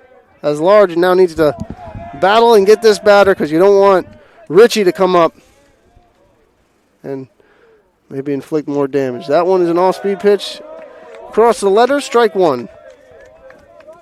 Another unearned run. The Bears are yet to give up an earned run today. Strike 2. Large jumps ahead, no balls, and 2 strikes, looking for the put-away pitch. And keep this thing all tied up.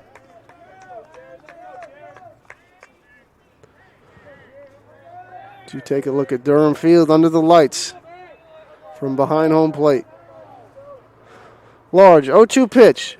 Kicks, fires, popped, center. Galassi going to make the play. And the Bears are out of it, but 2 across, unearned runs for Lincoln Memorial. And we are all tied up at 9 apiece heading into the bottom half of the 7th inning on the Bears Sports.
Interesting shift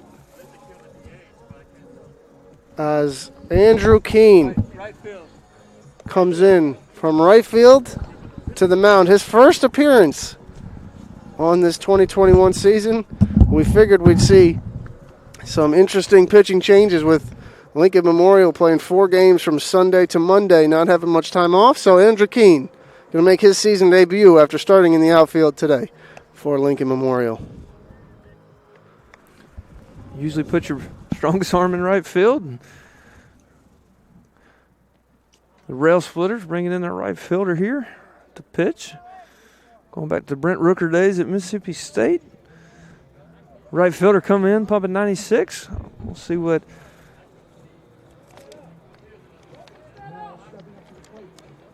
Shortstop, number 5, David Bell. Andrew Keene, right-hander from Woodstock, Georgia, by way of Chipola College. Chipola, one of the powerhouses in the NJCAA. As David Bell steps to the plate. Let's take a look back at last year's stats and see how much action Keene got on the mound, if any, back in 2020 for the Rail Splitters, who went 10-14 a season ago. 3-6 in a shortened conference slate as Bell out in front of the 1-0 pitch.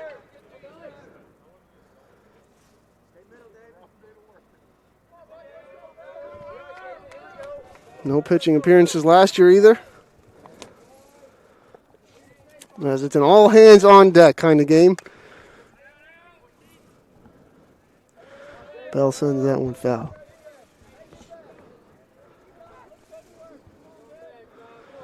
(9-9), bottom 7. A tale of two games so far. Two different offensive scoring teams today.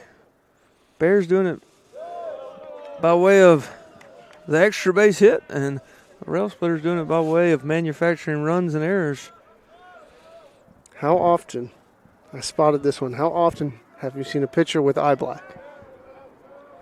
It brings back a lot of memories from the high school days. I mean, when you Right. you pulled a guy in. Bell with a poke, but left fielder under it. Easy play. A couple years ago, Mississippi State had Hunter Renfro come in. You see some of the, was it Houston Street at Texas? Some of those guys had the ability to do both at a very high level, and that's what we're seeing here with Keene. He comes in and gets the first out. Manny Montez, the number 9 hitter and third baseman, strides to bat. Montez, 0 for 2 with an RBI and a strikeout, 2 runners left on base.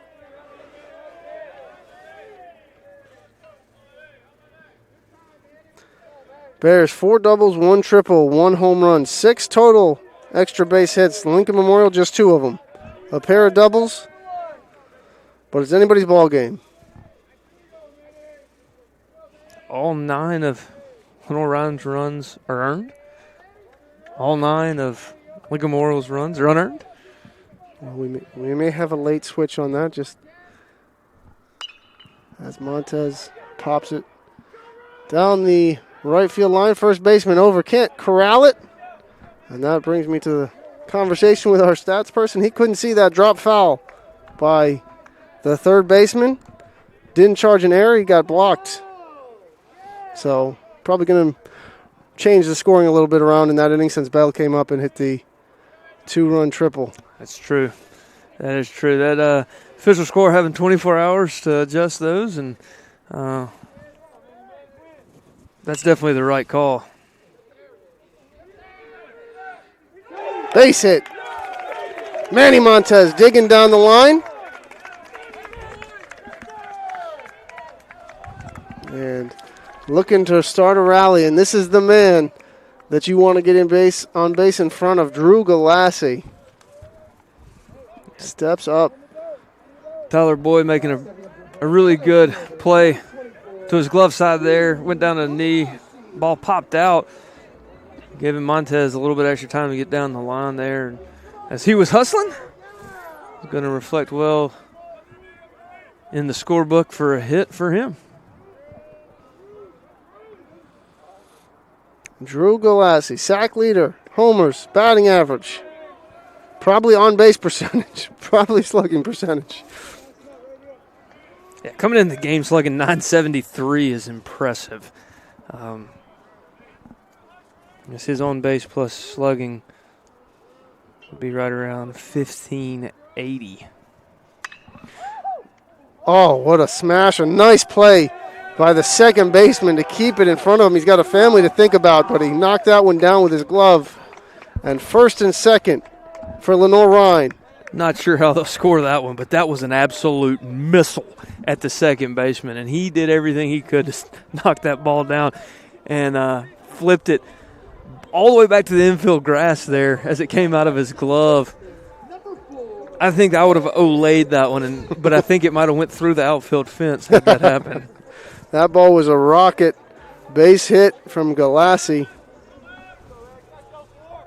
Still, Xander Ferlenda's got 3 hits and a walk. Been on base 4 times and just missed a 2-run homer in his last AB. Put some of the best swings a Lenoir-Rhyne batter has in this game. And a good spot for him to get hit number 4. I think only one other time in his LR career has Ferlenda had a 4-hit game.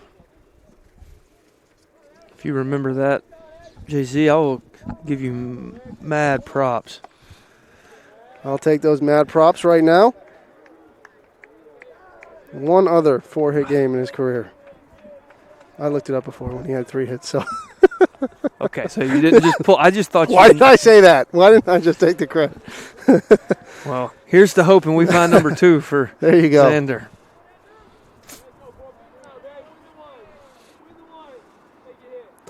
We're having a good time here on the Bear Sports Network. Hope you are at home. As Ferlenda takes a look at that one. 1 ball and 2 strikes. Outfielder turned pitcher Andrew Keene. At least his first appearance on the mound in the past 2 years. Is a transfer from Chipola College down in Florida. So not sure if he transferred last year or this year. Ferlenda takes a look at that one, and he is down on strikes. Not a fan of the call from the home plate umpire. But Keene grooved that one past Ferlenda, and it's up to E.J. Rennell. Yeah, Ferlenda's frustration there comes from, and you hear me talk about it all the time, the consistency of the strikes. And that hasn't been a strike today. We've seen that strike called a lot this year below the kneecaps. Just hasn't been a strike today. Tough spot for that to be called for the first time today, as he assumed that had been a ball all day. He could take it. And Keene working in the bottom of the zone gets the strikeout. Just a little bit of housekeeping. This is the first year at Lincoln Memorial for Andrew Keene. Easy for me to say. So first ever mound appearance for the Rail Splitters. Spent some time at Georgia State as well as Chipola College. 2 years as a D1 player at Georgia State. That one's fouled off. Catches mast. It's not a good feeling. Is if you haven't been back there, you can probably imagine that one looked like it got him right on top of the thigh, right above the shin guard, the very top. Not a good feeling when it misses the equipment. So if the player bio is right, good job by LMU with this player bio, he has not pitched since being a freshman at Georgia State in 2018, where he had 4 appearances on the mound. And Rennell drives that one. Left center, but not enough on it as that play is made by Fritz at the warning track. Keene, with his first outing at Lincoln Memorial, puts a 0 up, and we head to the top half of the 8th inning, knotted at 9 apiece.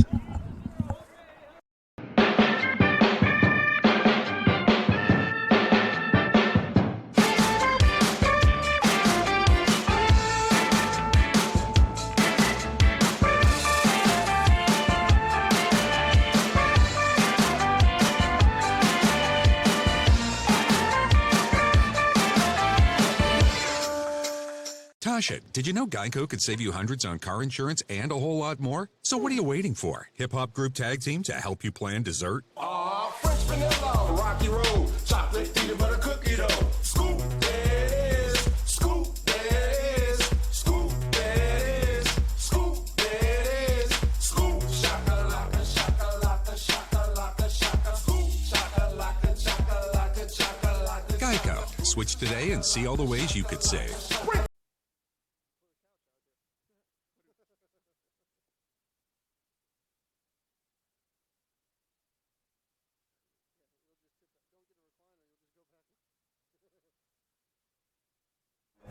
Jared Large in for his second inning of work. Got a big out with the bases loaded in the top half of the seventh, but got a ground ball on his first pitch that would have got Lenoir-Rhyne out of the inning. An error extended it, a hit by pitch scored another. And we are square at 9 even, top half of the ninth. A lot of baseball left. Those 2 innings added on to the sometimes 7-inning game that we play in college really stretches that bullpen, and we've been in the bullpen for both teams since the 3rd inning. So Large delivers, and Lincoln Memorial trying to take a page from the Lenoir-Rhyne book with a bunt attempt, but a swing and a miss. Brent Ritchie, the leadoff hitter for the Rail Splitters, having a 1-for-4 day with 2 RBIs. Down 0-2 quick. That's the danger of giving away that first strike on a bunt attempt, is now you're down in the count. But Ritchie, good enough hitter. 1-for-4, 2 RBIs, a strikeout, a runner left on, and a caught stealing. The only caught stealing of the 8 attempts. He's the only one caught. The rest of the team 7 for 7. And we knew coming into the game the stolen bases would be a big part of the Rail Splitters offense, and has set them up to take advantage of some Lenoir-Rhyne errors. Wave and a miss by Ritchie. Large with a strikeout.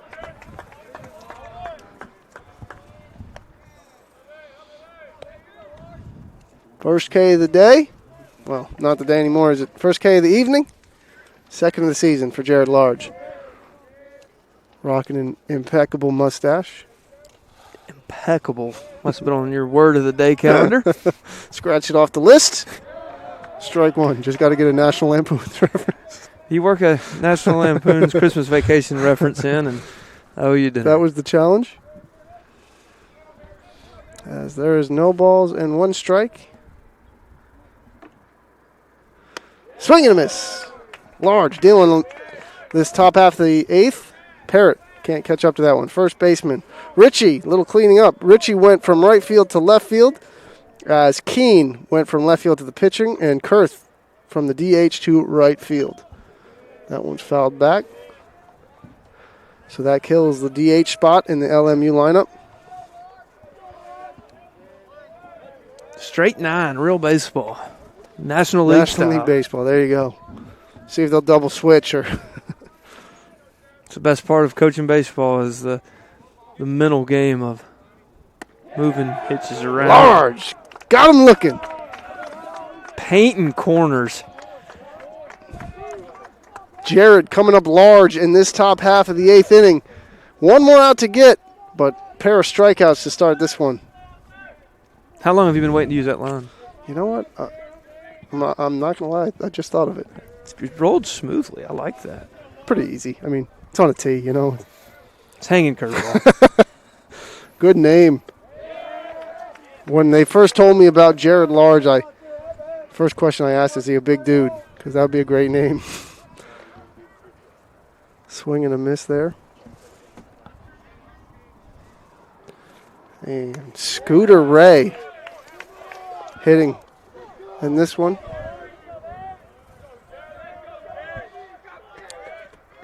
In the DH spot.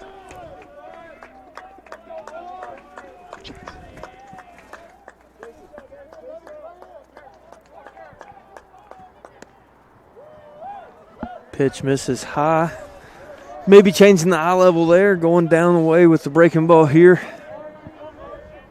Maybe staying with the fastball, not speeding the bat up of the pinch hitters. His first at bat of the day. And Large strikes out the side. Get that celebration pumping the chest as Josh Lamb comes on a dead sprint to meet him and give him the chain. The Bears, 1, 2, 3, put down Lincoln Memorial in the top half of the 8th. Heading to the bottom half on the Bears Sports Network.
Nick Clarno leading off the bottom half of the inning against Andrew Keene. Second inning work for Keene.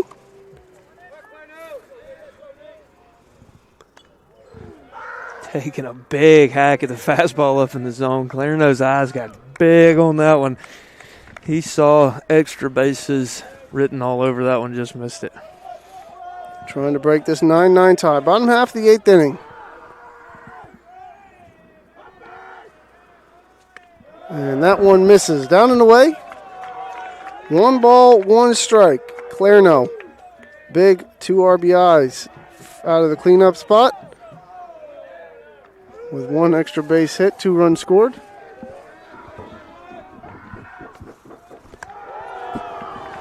Clarno 3 long balls on the season for Lenoir-Rhyne. 2 against Catawba, solo shots, and a 2-run bomb against the Royals on the 27th of February. 16 home runs coming into this one. Add Mackey's 17 long balls for Lenoir-Rhyne on the season in just 12 games. Hitters count here. Clarno looking for a pitch. He can drive in the gap. The dugout's got a lot of energy coming out of it. Leadoff man is on for Lenoir-Rhyne. Matt Mackey steps to the plate. 2 for 4. 3 runs batted in and a run scored. Mackey with the long ball to dead center. And another base hit. And this one, as catcher Mast is going to talk to his pitcher, Andrew Keene, kind of try and calm him down. We mentioned it's been since 2018 since Keene's been on the mound. And even in that season, saw limited action. Getting the Southside Power Fitness replay. Josh Lanham bringing the energy as always. We saw him run I'm pretty sure I clocked him at a 6.5 60 from the bullpen after the strikeout. Got a little entertainment from him dancing on the dugout cam. And I think I'm going to call a cheat move on your part to send him to the GoPro and win your call of him being the first person to dance in front of the GoPro. It's an illegal move on your part, but I respect it. Well, no excuses. You got nothing. I didn't see it in the rule book that I couldn't do that. Matt Mackey takes one upstairs. Keene fighting it right now. Pickoff attempts.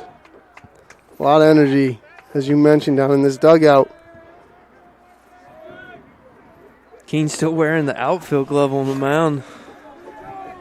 Most guys have a couple different, but he got called for duty.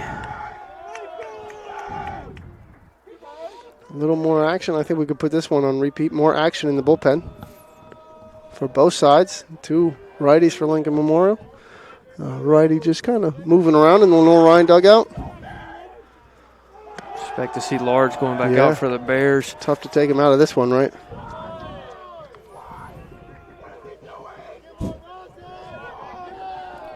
Keene not particularly close on his last 6 pitches.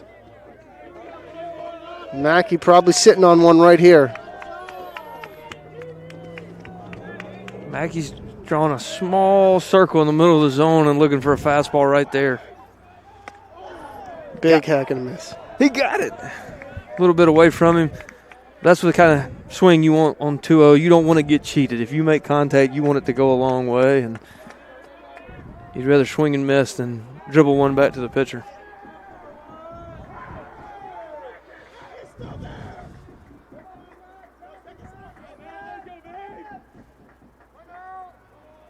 Late time is granted to Mackey.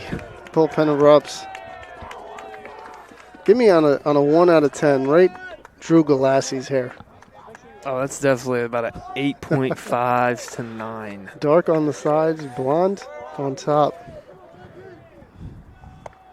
Mackey hacking a miss. Reminded me of a kid from Rocket Power. You remember that show? Love that show. A lot of energy in the dugout right now as the count is even back 2-2. Bears knowing that they need to get something going here in the bottom of the 8th.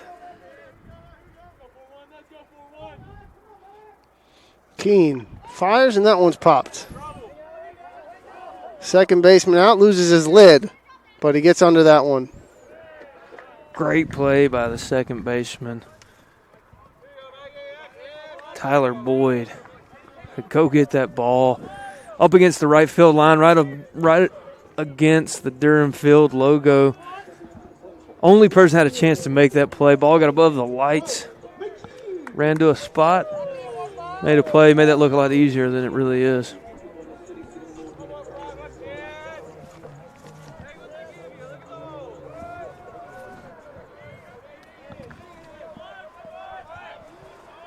McHugh with one out, one on, trying to do some damage. Tie ball game. Pickoff attempt.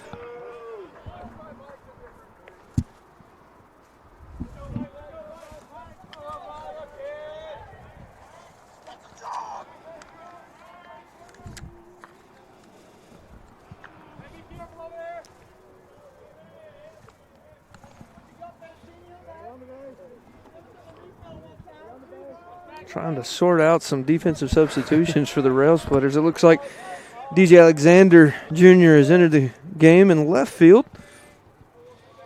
Yeah, trying to keep us in mid-season form with the old pitcher from the outfield into the pitcher and trying to keep that all squared. McHugh.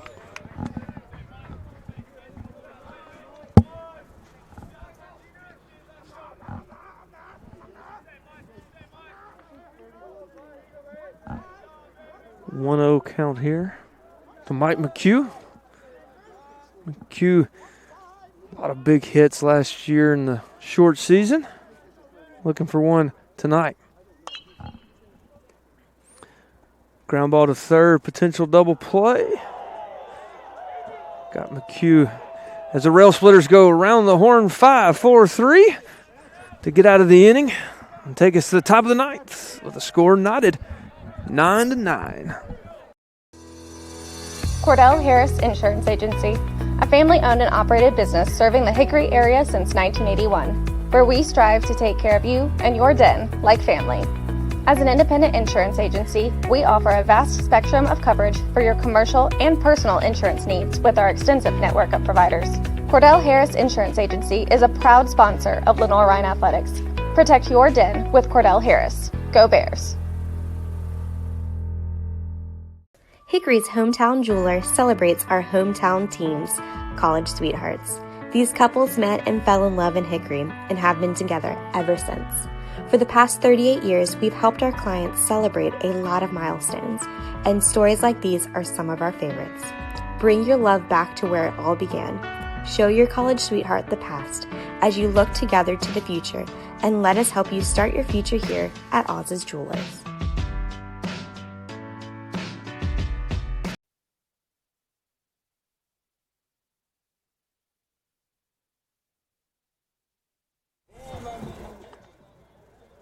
Welcome back to Lenoir-Rhyne University, Hickory, North Carolina. As we go to the top of the ninth. Score tied at 9. Jared Large entering his third inning of work.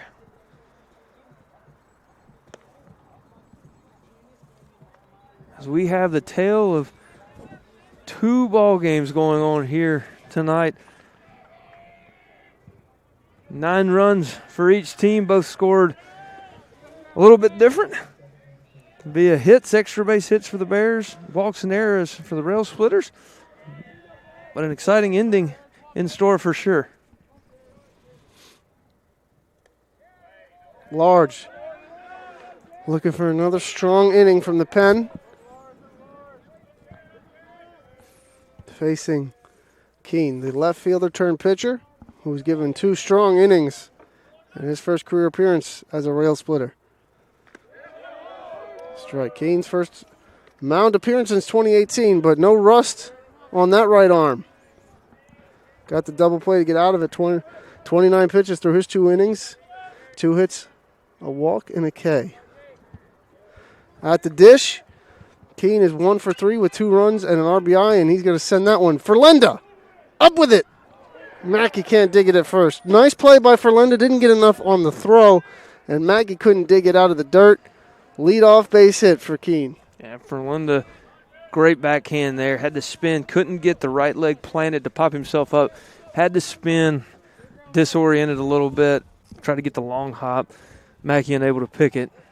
Leadoff man on for the Rail Splitters here in the top of the ninth. Bring it to the plate. It's the catcher, Sam Mast.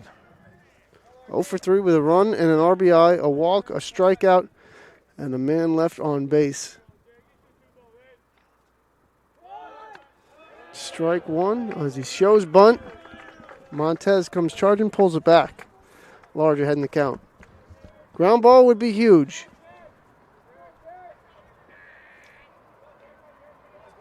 Andrew Keene on the year at first base. Only 2 stolen base attempts. Rail Splitters looking to play a little bit of small ball. Get that go-ahead run to second base. Got him leaning. If that throws a little bit lower, he's got to pick off at first. Keene was definitely leaning, definitely going, or at least getting a strong secondary lead. And Large with a quick throw, but didn't put it on target, a little bit up into the glove side shoulder of Mackey. You hit it right on the head. If that throws on the money, he's out. Kind of tipped the hand of the Rail Splitters there that they were stealing after the show for bunt at the plate by Mass in the first pitch, trying to catch the Bears sleeping and swipe second. But the pickoff attempt thwarted that surprise. Mass down 0-2 now. See if the runner's moving on this pitch. 7 steals for LMU, just 1 caught stealing.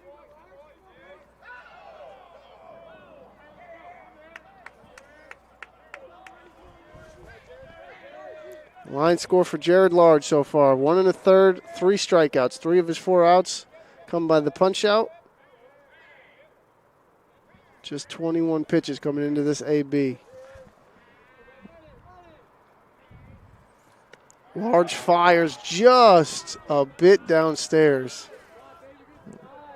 Hold by Large there on the mound. Kept the runner from stealing as he was going. You heard Coach Ramirez yelling out of the dugout, runner, runner.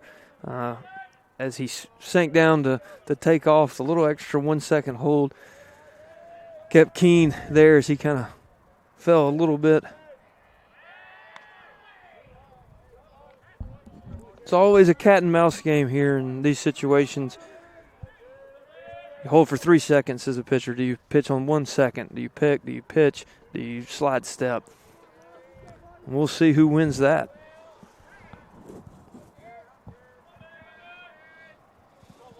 Just 5 LMU hits. Keene on the move. Popped foul.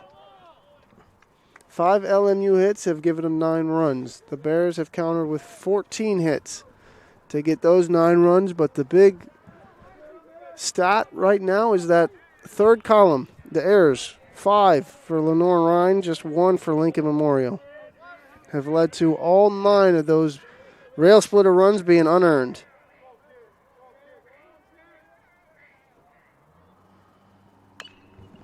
Chopper for Linda.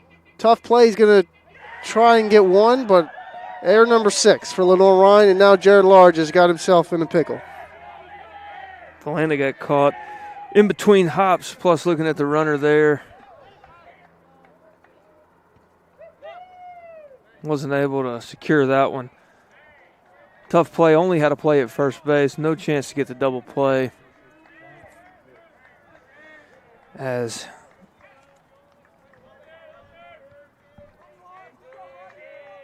Zach Fritz comes to play. Expect to see a bunt here from him.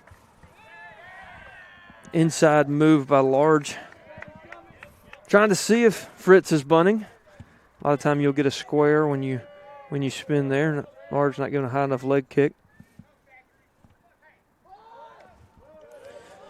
Bunted foul.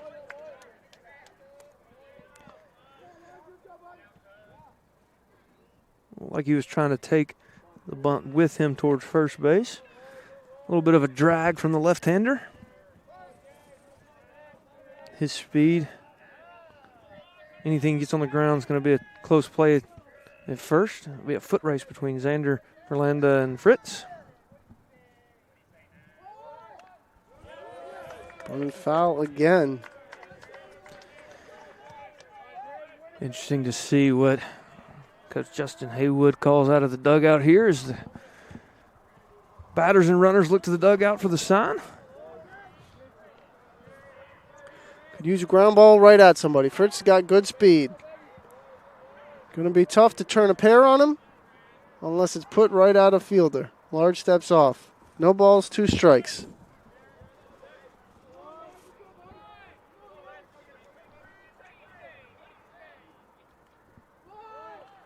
Bunted foul, 0 for 3 on 3 bunt attempts for Fritz. Strikeout number 4 for Jared Large, and a huge, huge first out in this top half of the 9th inning for Lenoir-Rhyne.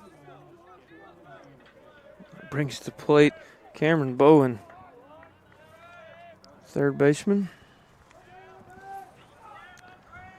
Look for the rail splitters to maybe a double steal here. Double steal doesn't necessarily hurt you if the guy at third base gets thrown out because you still got a guy in scoring position, but it keeps you out of the double play, which would end the inning.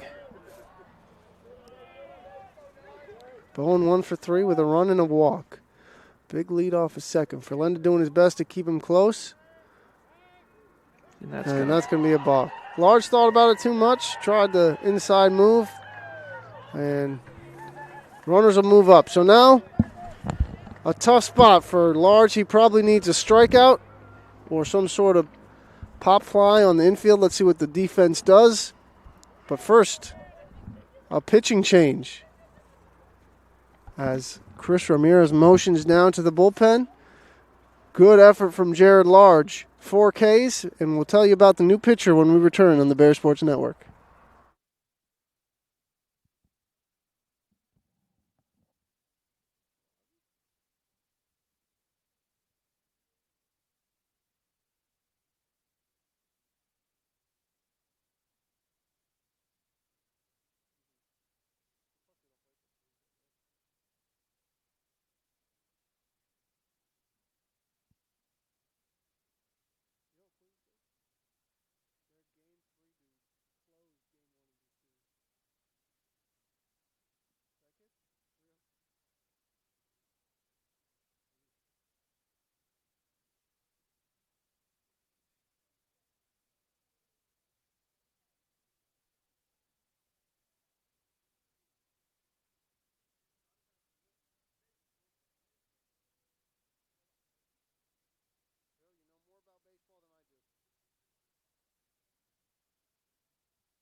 On the mound for Lenoir-Rhyne, ace.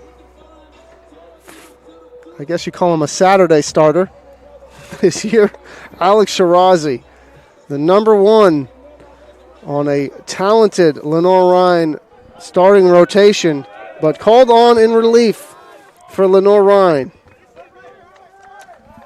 And just a bullpen day for Shirazi here. Coach Ramirez handing the ball to a guy he trusts a lot. Different situation, but a day he would normally probably throw a bullpen. Let him throw it on the game mound. Infield in. Leading run 90 feet away. Bears got to cut that one off. Shirazi with a 1.69 ERA, but a tough luck 0-1 record in his 3 games started. 16 innings, 10 hits, 3 earned runs, 5 walks, and 15 strikeouts.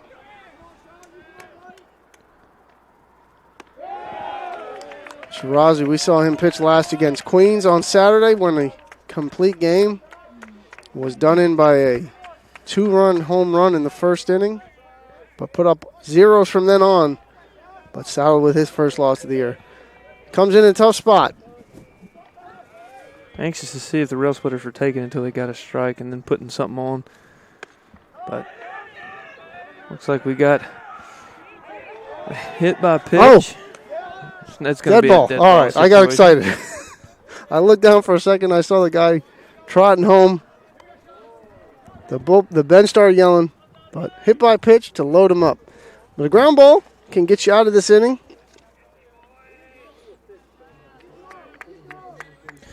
Tyler Boyd, the second baseman, coming to the plate. Would really like to see, I think in the Coker game, we turned 2 1-2-3 double plays.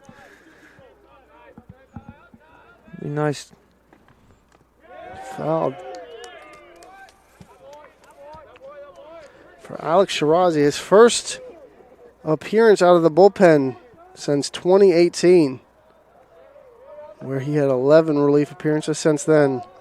21 straight games started, but back to the pen for Shirazi. Inherited second and third, hit his first batter. Bases loaded, needs a ground ball. Swing and a miss. No balls and 2 strikes. A strikeout would suffice as well.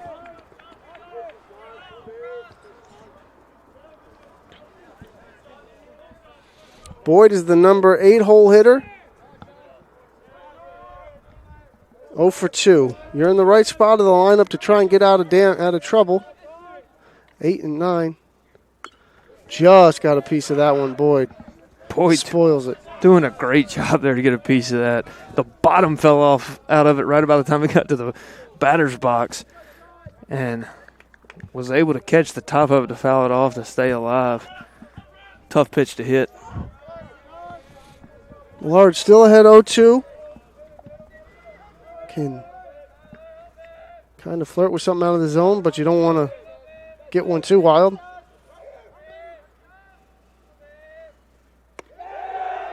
Good spot, just a little low. Good target there from Clarno.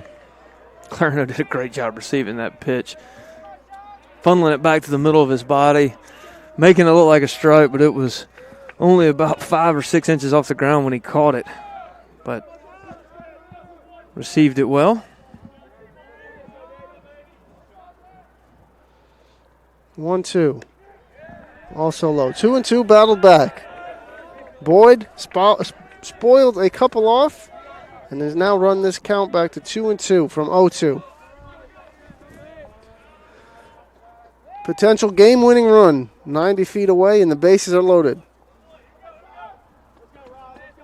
Game 1 starter Alex Shirazi called in relief. Just got a piece of it, and Clarno couldn't squeeze it. Again, a game of inches as that ball either in and out of Clarno's glove or bounced up and wasn't able to secure it. But I think if it's in his glove and the umpire looks, we probably get a strikeout there. But it was about 2 inches in front of it laying on the turf.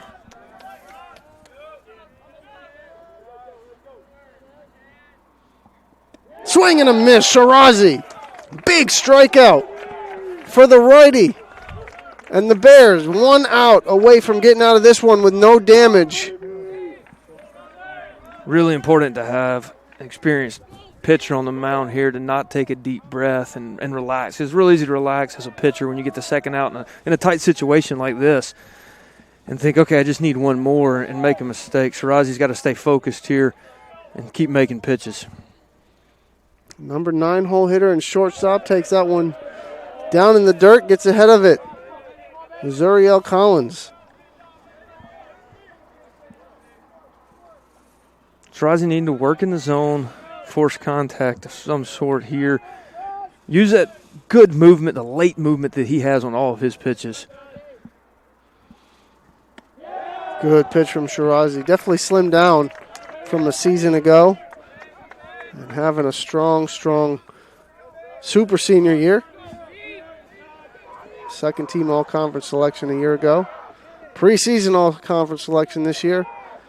And summoned from the pen. 1-1. Foul tip. One pitch away is Shirazi from getting out of this jam. entered with runners on second and third and one out, hit his first batter to load him up, but got a big strikeout. And now 1-2 on the number 9 hole hitter. Collins riding an 0 for 3 with 4 left on base. Bullpen and dugout getting into it. All at the railing. Gets the sign from Clarno. 1-2 pitch on the way. Shirazi gets a pop fly. Bell and Montez under it. Who wants it? Montez squeezes it. Makes us exhale up here as that one bounced around in his glove. But the Bears are out of it. Shirazi Houdini's his way out of it. And Lenoir-Rhyne comes to bat the bottom half of the 9th inning, looking to grab a win from LMU on the Bear Sports Network.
$29 maybe. 25. Eli Wright from Riverside Christian. New pitcher on for Lincoln Memorial. As you heard, Eli Wright, a righty, 6'2", 215. Fayetteville, Tennessee, Riverside Christian. Bottom of the 9th as Keene shifts back to left field. The merry-go-round that is the LMU lineup card right now. They are moving and shaking that lineup up. But that's what happens after you kill the DH and you got a bat like Keene on the mound. You got to put him back in. You don't want to take him out. Will Jones to start off the 9th inning for Lenoir-Rhyne.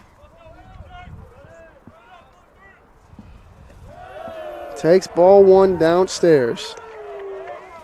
Bears need a base runner here to get back to the top of the order. And Galassi.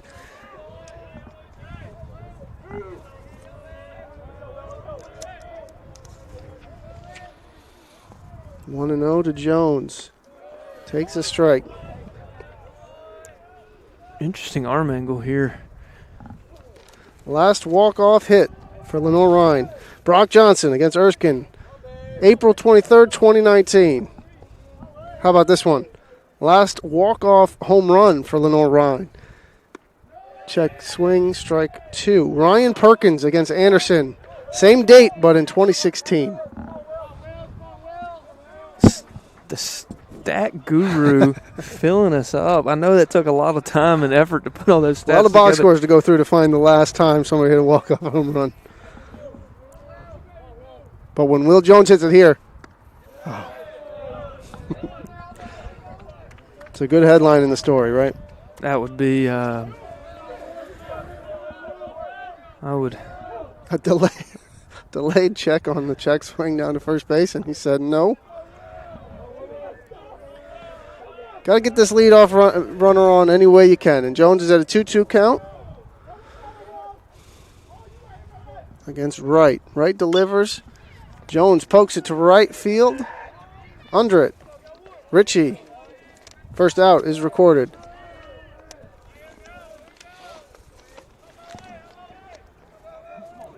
Eli Wright, 4 innings pitched, 4 appearances, 9 ERA, 3 strikeouts, 2 walks.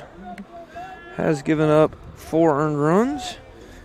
An opponent batting average of .313. Bears looking to add to that stat line in a positive way for them. Add another earned run. Strike 1 to Bell, the 8-hole hitter. Montez up next. You mentioned it's going to take a hit or a base runner to get Drew Galassi to the dish.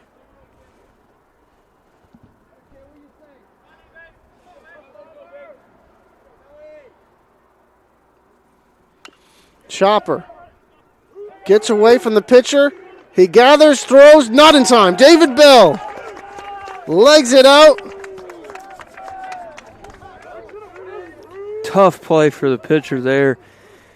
Probably want to see him let that go through and get your shortstop a chance, but if he gloves it, it's an easy play. It's, as a pitcher, I'll be honest, it's one of the toughest decisions to make, knowing the guy behind you. If it's hit hard enough to get to your shortstop, or not, and took a stab at it, kicked off his glove, and the Bears need to stay out of the double play here somehow and get Drew Galassi to the plate. Manny Montez. 1 for 3 with a ribby. That one gets away from the catcher. Bell will be in scoring position. 2 cracks at getting him home with a base hit. Free 90 feet. The Bears will take that. Bell into scoring position. That's huge for the Bears just to take the double play out of it and have the ability that a ground ball doesn't end the inning right here for the Bears and get Drew Galassi in the top of the order back to the plate. Montez, swing and a miss. 1 ball, 1 strike. Breaking ball there. Just kind of frisbeed away from Montez at the plate. Got to stay on that pitch and drive it into the right field gap, which is down the line. Wouldn't be a bad place to hit one right now. Montez was late on that one, so right field is open as that one's fouled back. A lot of room down that right field line. Rail splitters have Montez shifted to the deep left center field gap. Left fielder playing about 2 steps to the left pull side, and the right fielder echoing that shift. Bell with decent speed at second. Probably going to look to score on a base hit, but Galassi on deck. Montez slaps it to first. First baseman makes the easy play. And it's up to Drew Galassi. I don't know that there's any chance that he sees the pitch right here. Do you think? No, they're going to walk him. At least I would assume they would. There's no reason not to in this situation. Guy at third wins the game. But Verlander's hot. He's 3 for 4. And it looks like they might pitch to him. This is risky because even if you're trying to get some out of the zone, a wild pitch that just happened could score Bell. The old walk-off wild pitch is a possibility as well. Galassi, 2 for 4 with an absolute rocket on an infield hit his last AB. And that one is just outside. Going to pitch to him. Interesting decision for first-year manager, head coach Justin Haywood. But he probably doesn't want this to go much deeper anyway. He's already taxed his pitching rotation with 32 innings between Sunday and Monday. Bell gets a good lead. That one is inside. And this is a situation where down 2-0, I would definitely put him on and pitch to. Just put the 4 fingers up, right? Orlando, but Coach Haywood making the calls, not me. We'll see how it turns out.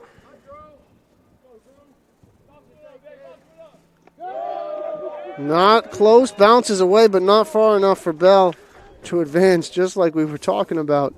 You risk a wild pitch instead of just putting up the four fingers and sending to first. I'm not sure why they still haven't. Luckily, Bell, he hesitated and almost shut it down. A good decision. If he takes off on initial pitch, he probably gets there. 3-0 pitch. Ball four to Galassi.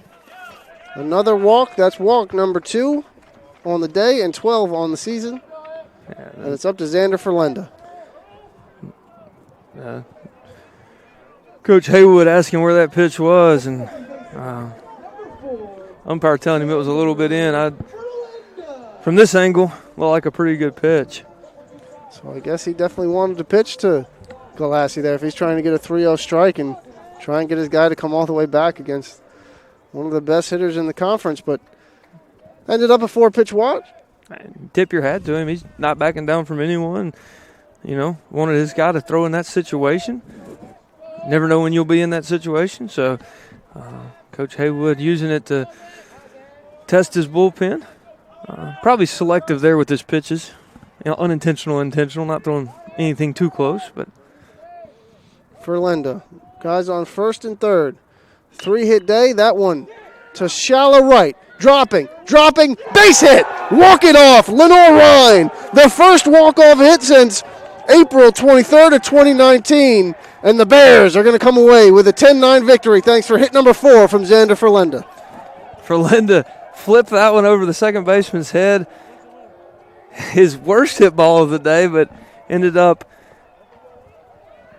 as we see the replay of the go-ahead run, the right fielder just not able to get there. Ferlenda walking it off here on what started out as a beautiful day and ended up as a cool night. But a win is a win, as Coach Ramirez just yelled to the bench. A win is a win, and the Bears will take this one. 10-9, it wasn't the prettiest. 5 errors led to 9 unearned runs, but Lenoir-Rhyne in the bottom of the 9th, thanks to the second career 4-hit game from Xander Ferlenda, and the Bears walk it off in the bottom of the 9th, 10-9. The Bears finding a way to get it done, and that's just something that Coach Chris Ramirez preaches to his group, is figure it out, find a way to get it done, overcome the adversity. Today the adversity came in the form of walks and errors. Tip your cap to the offense, 16 hits, 10 runs. He's a very talented Lincoln Memorial staff, pitching staff. And as our keys to the game were control the running game, get good pitching, and get timely hitting. The timely hitting is what really came to help the Bears win the game today. Shirazi gets the win in relief. We talked about the tough luck loser, but he gets the win in relief today to even his record at 1-1. Back with you. Next broadcast, March 16th against Coker. That time is still TBD, and we will let you know as soon as we do. But until then, signing off on the Bear Sports Network presented by NBA Roofing, I am Director of Athletic Communications, Jeremy Zalaka, alongside with Justin Hay. Thanks for joining us tonight, and we'll see you again. Go Bears.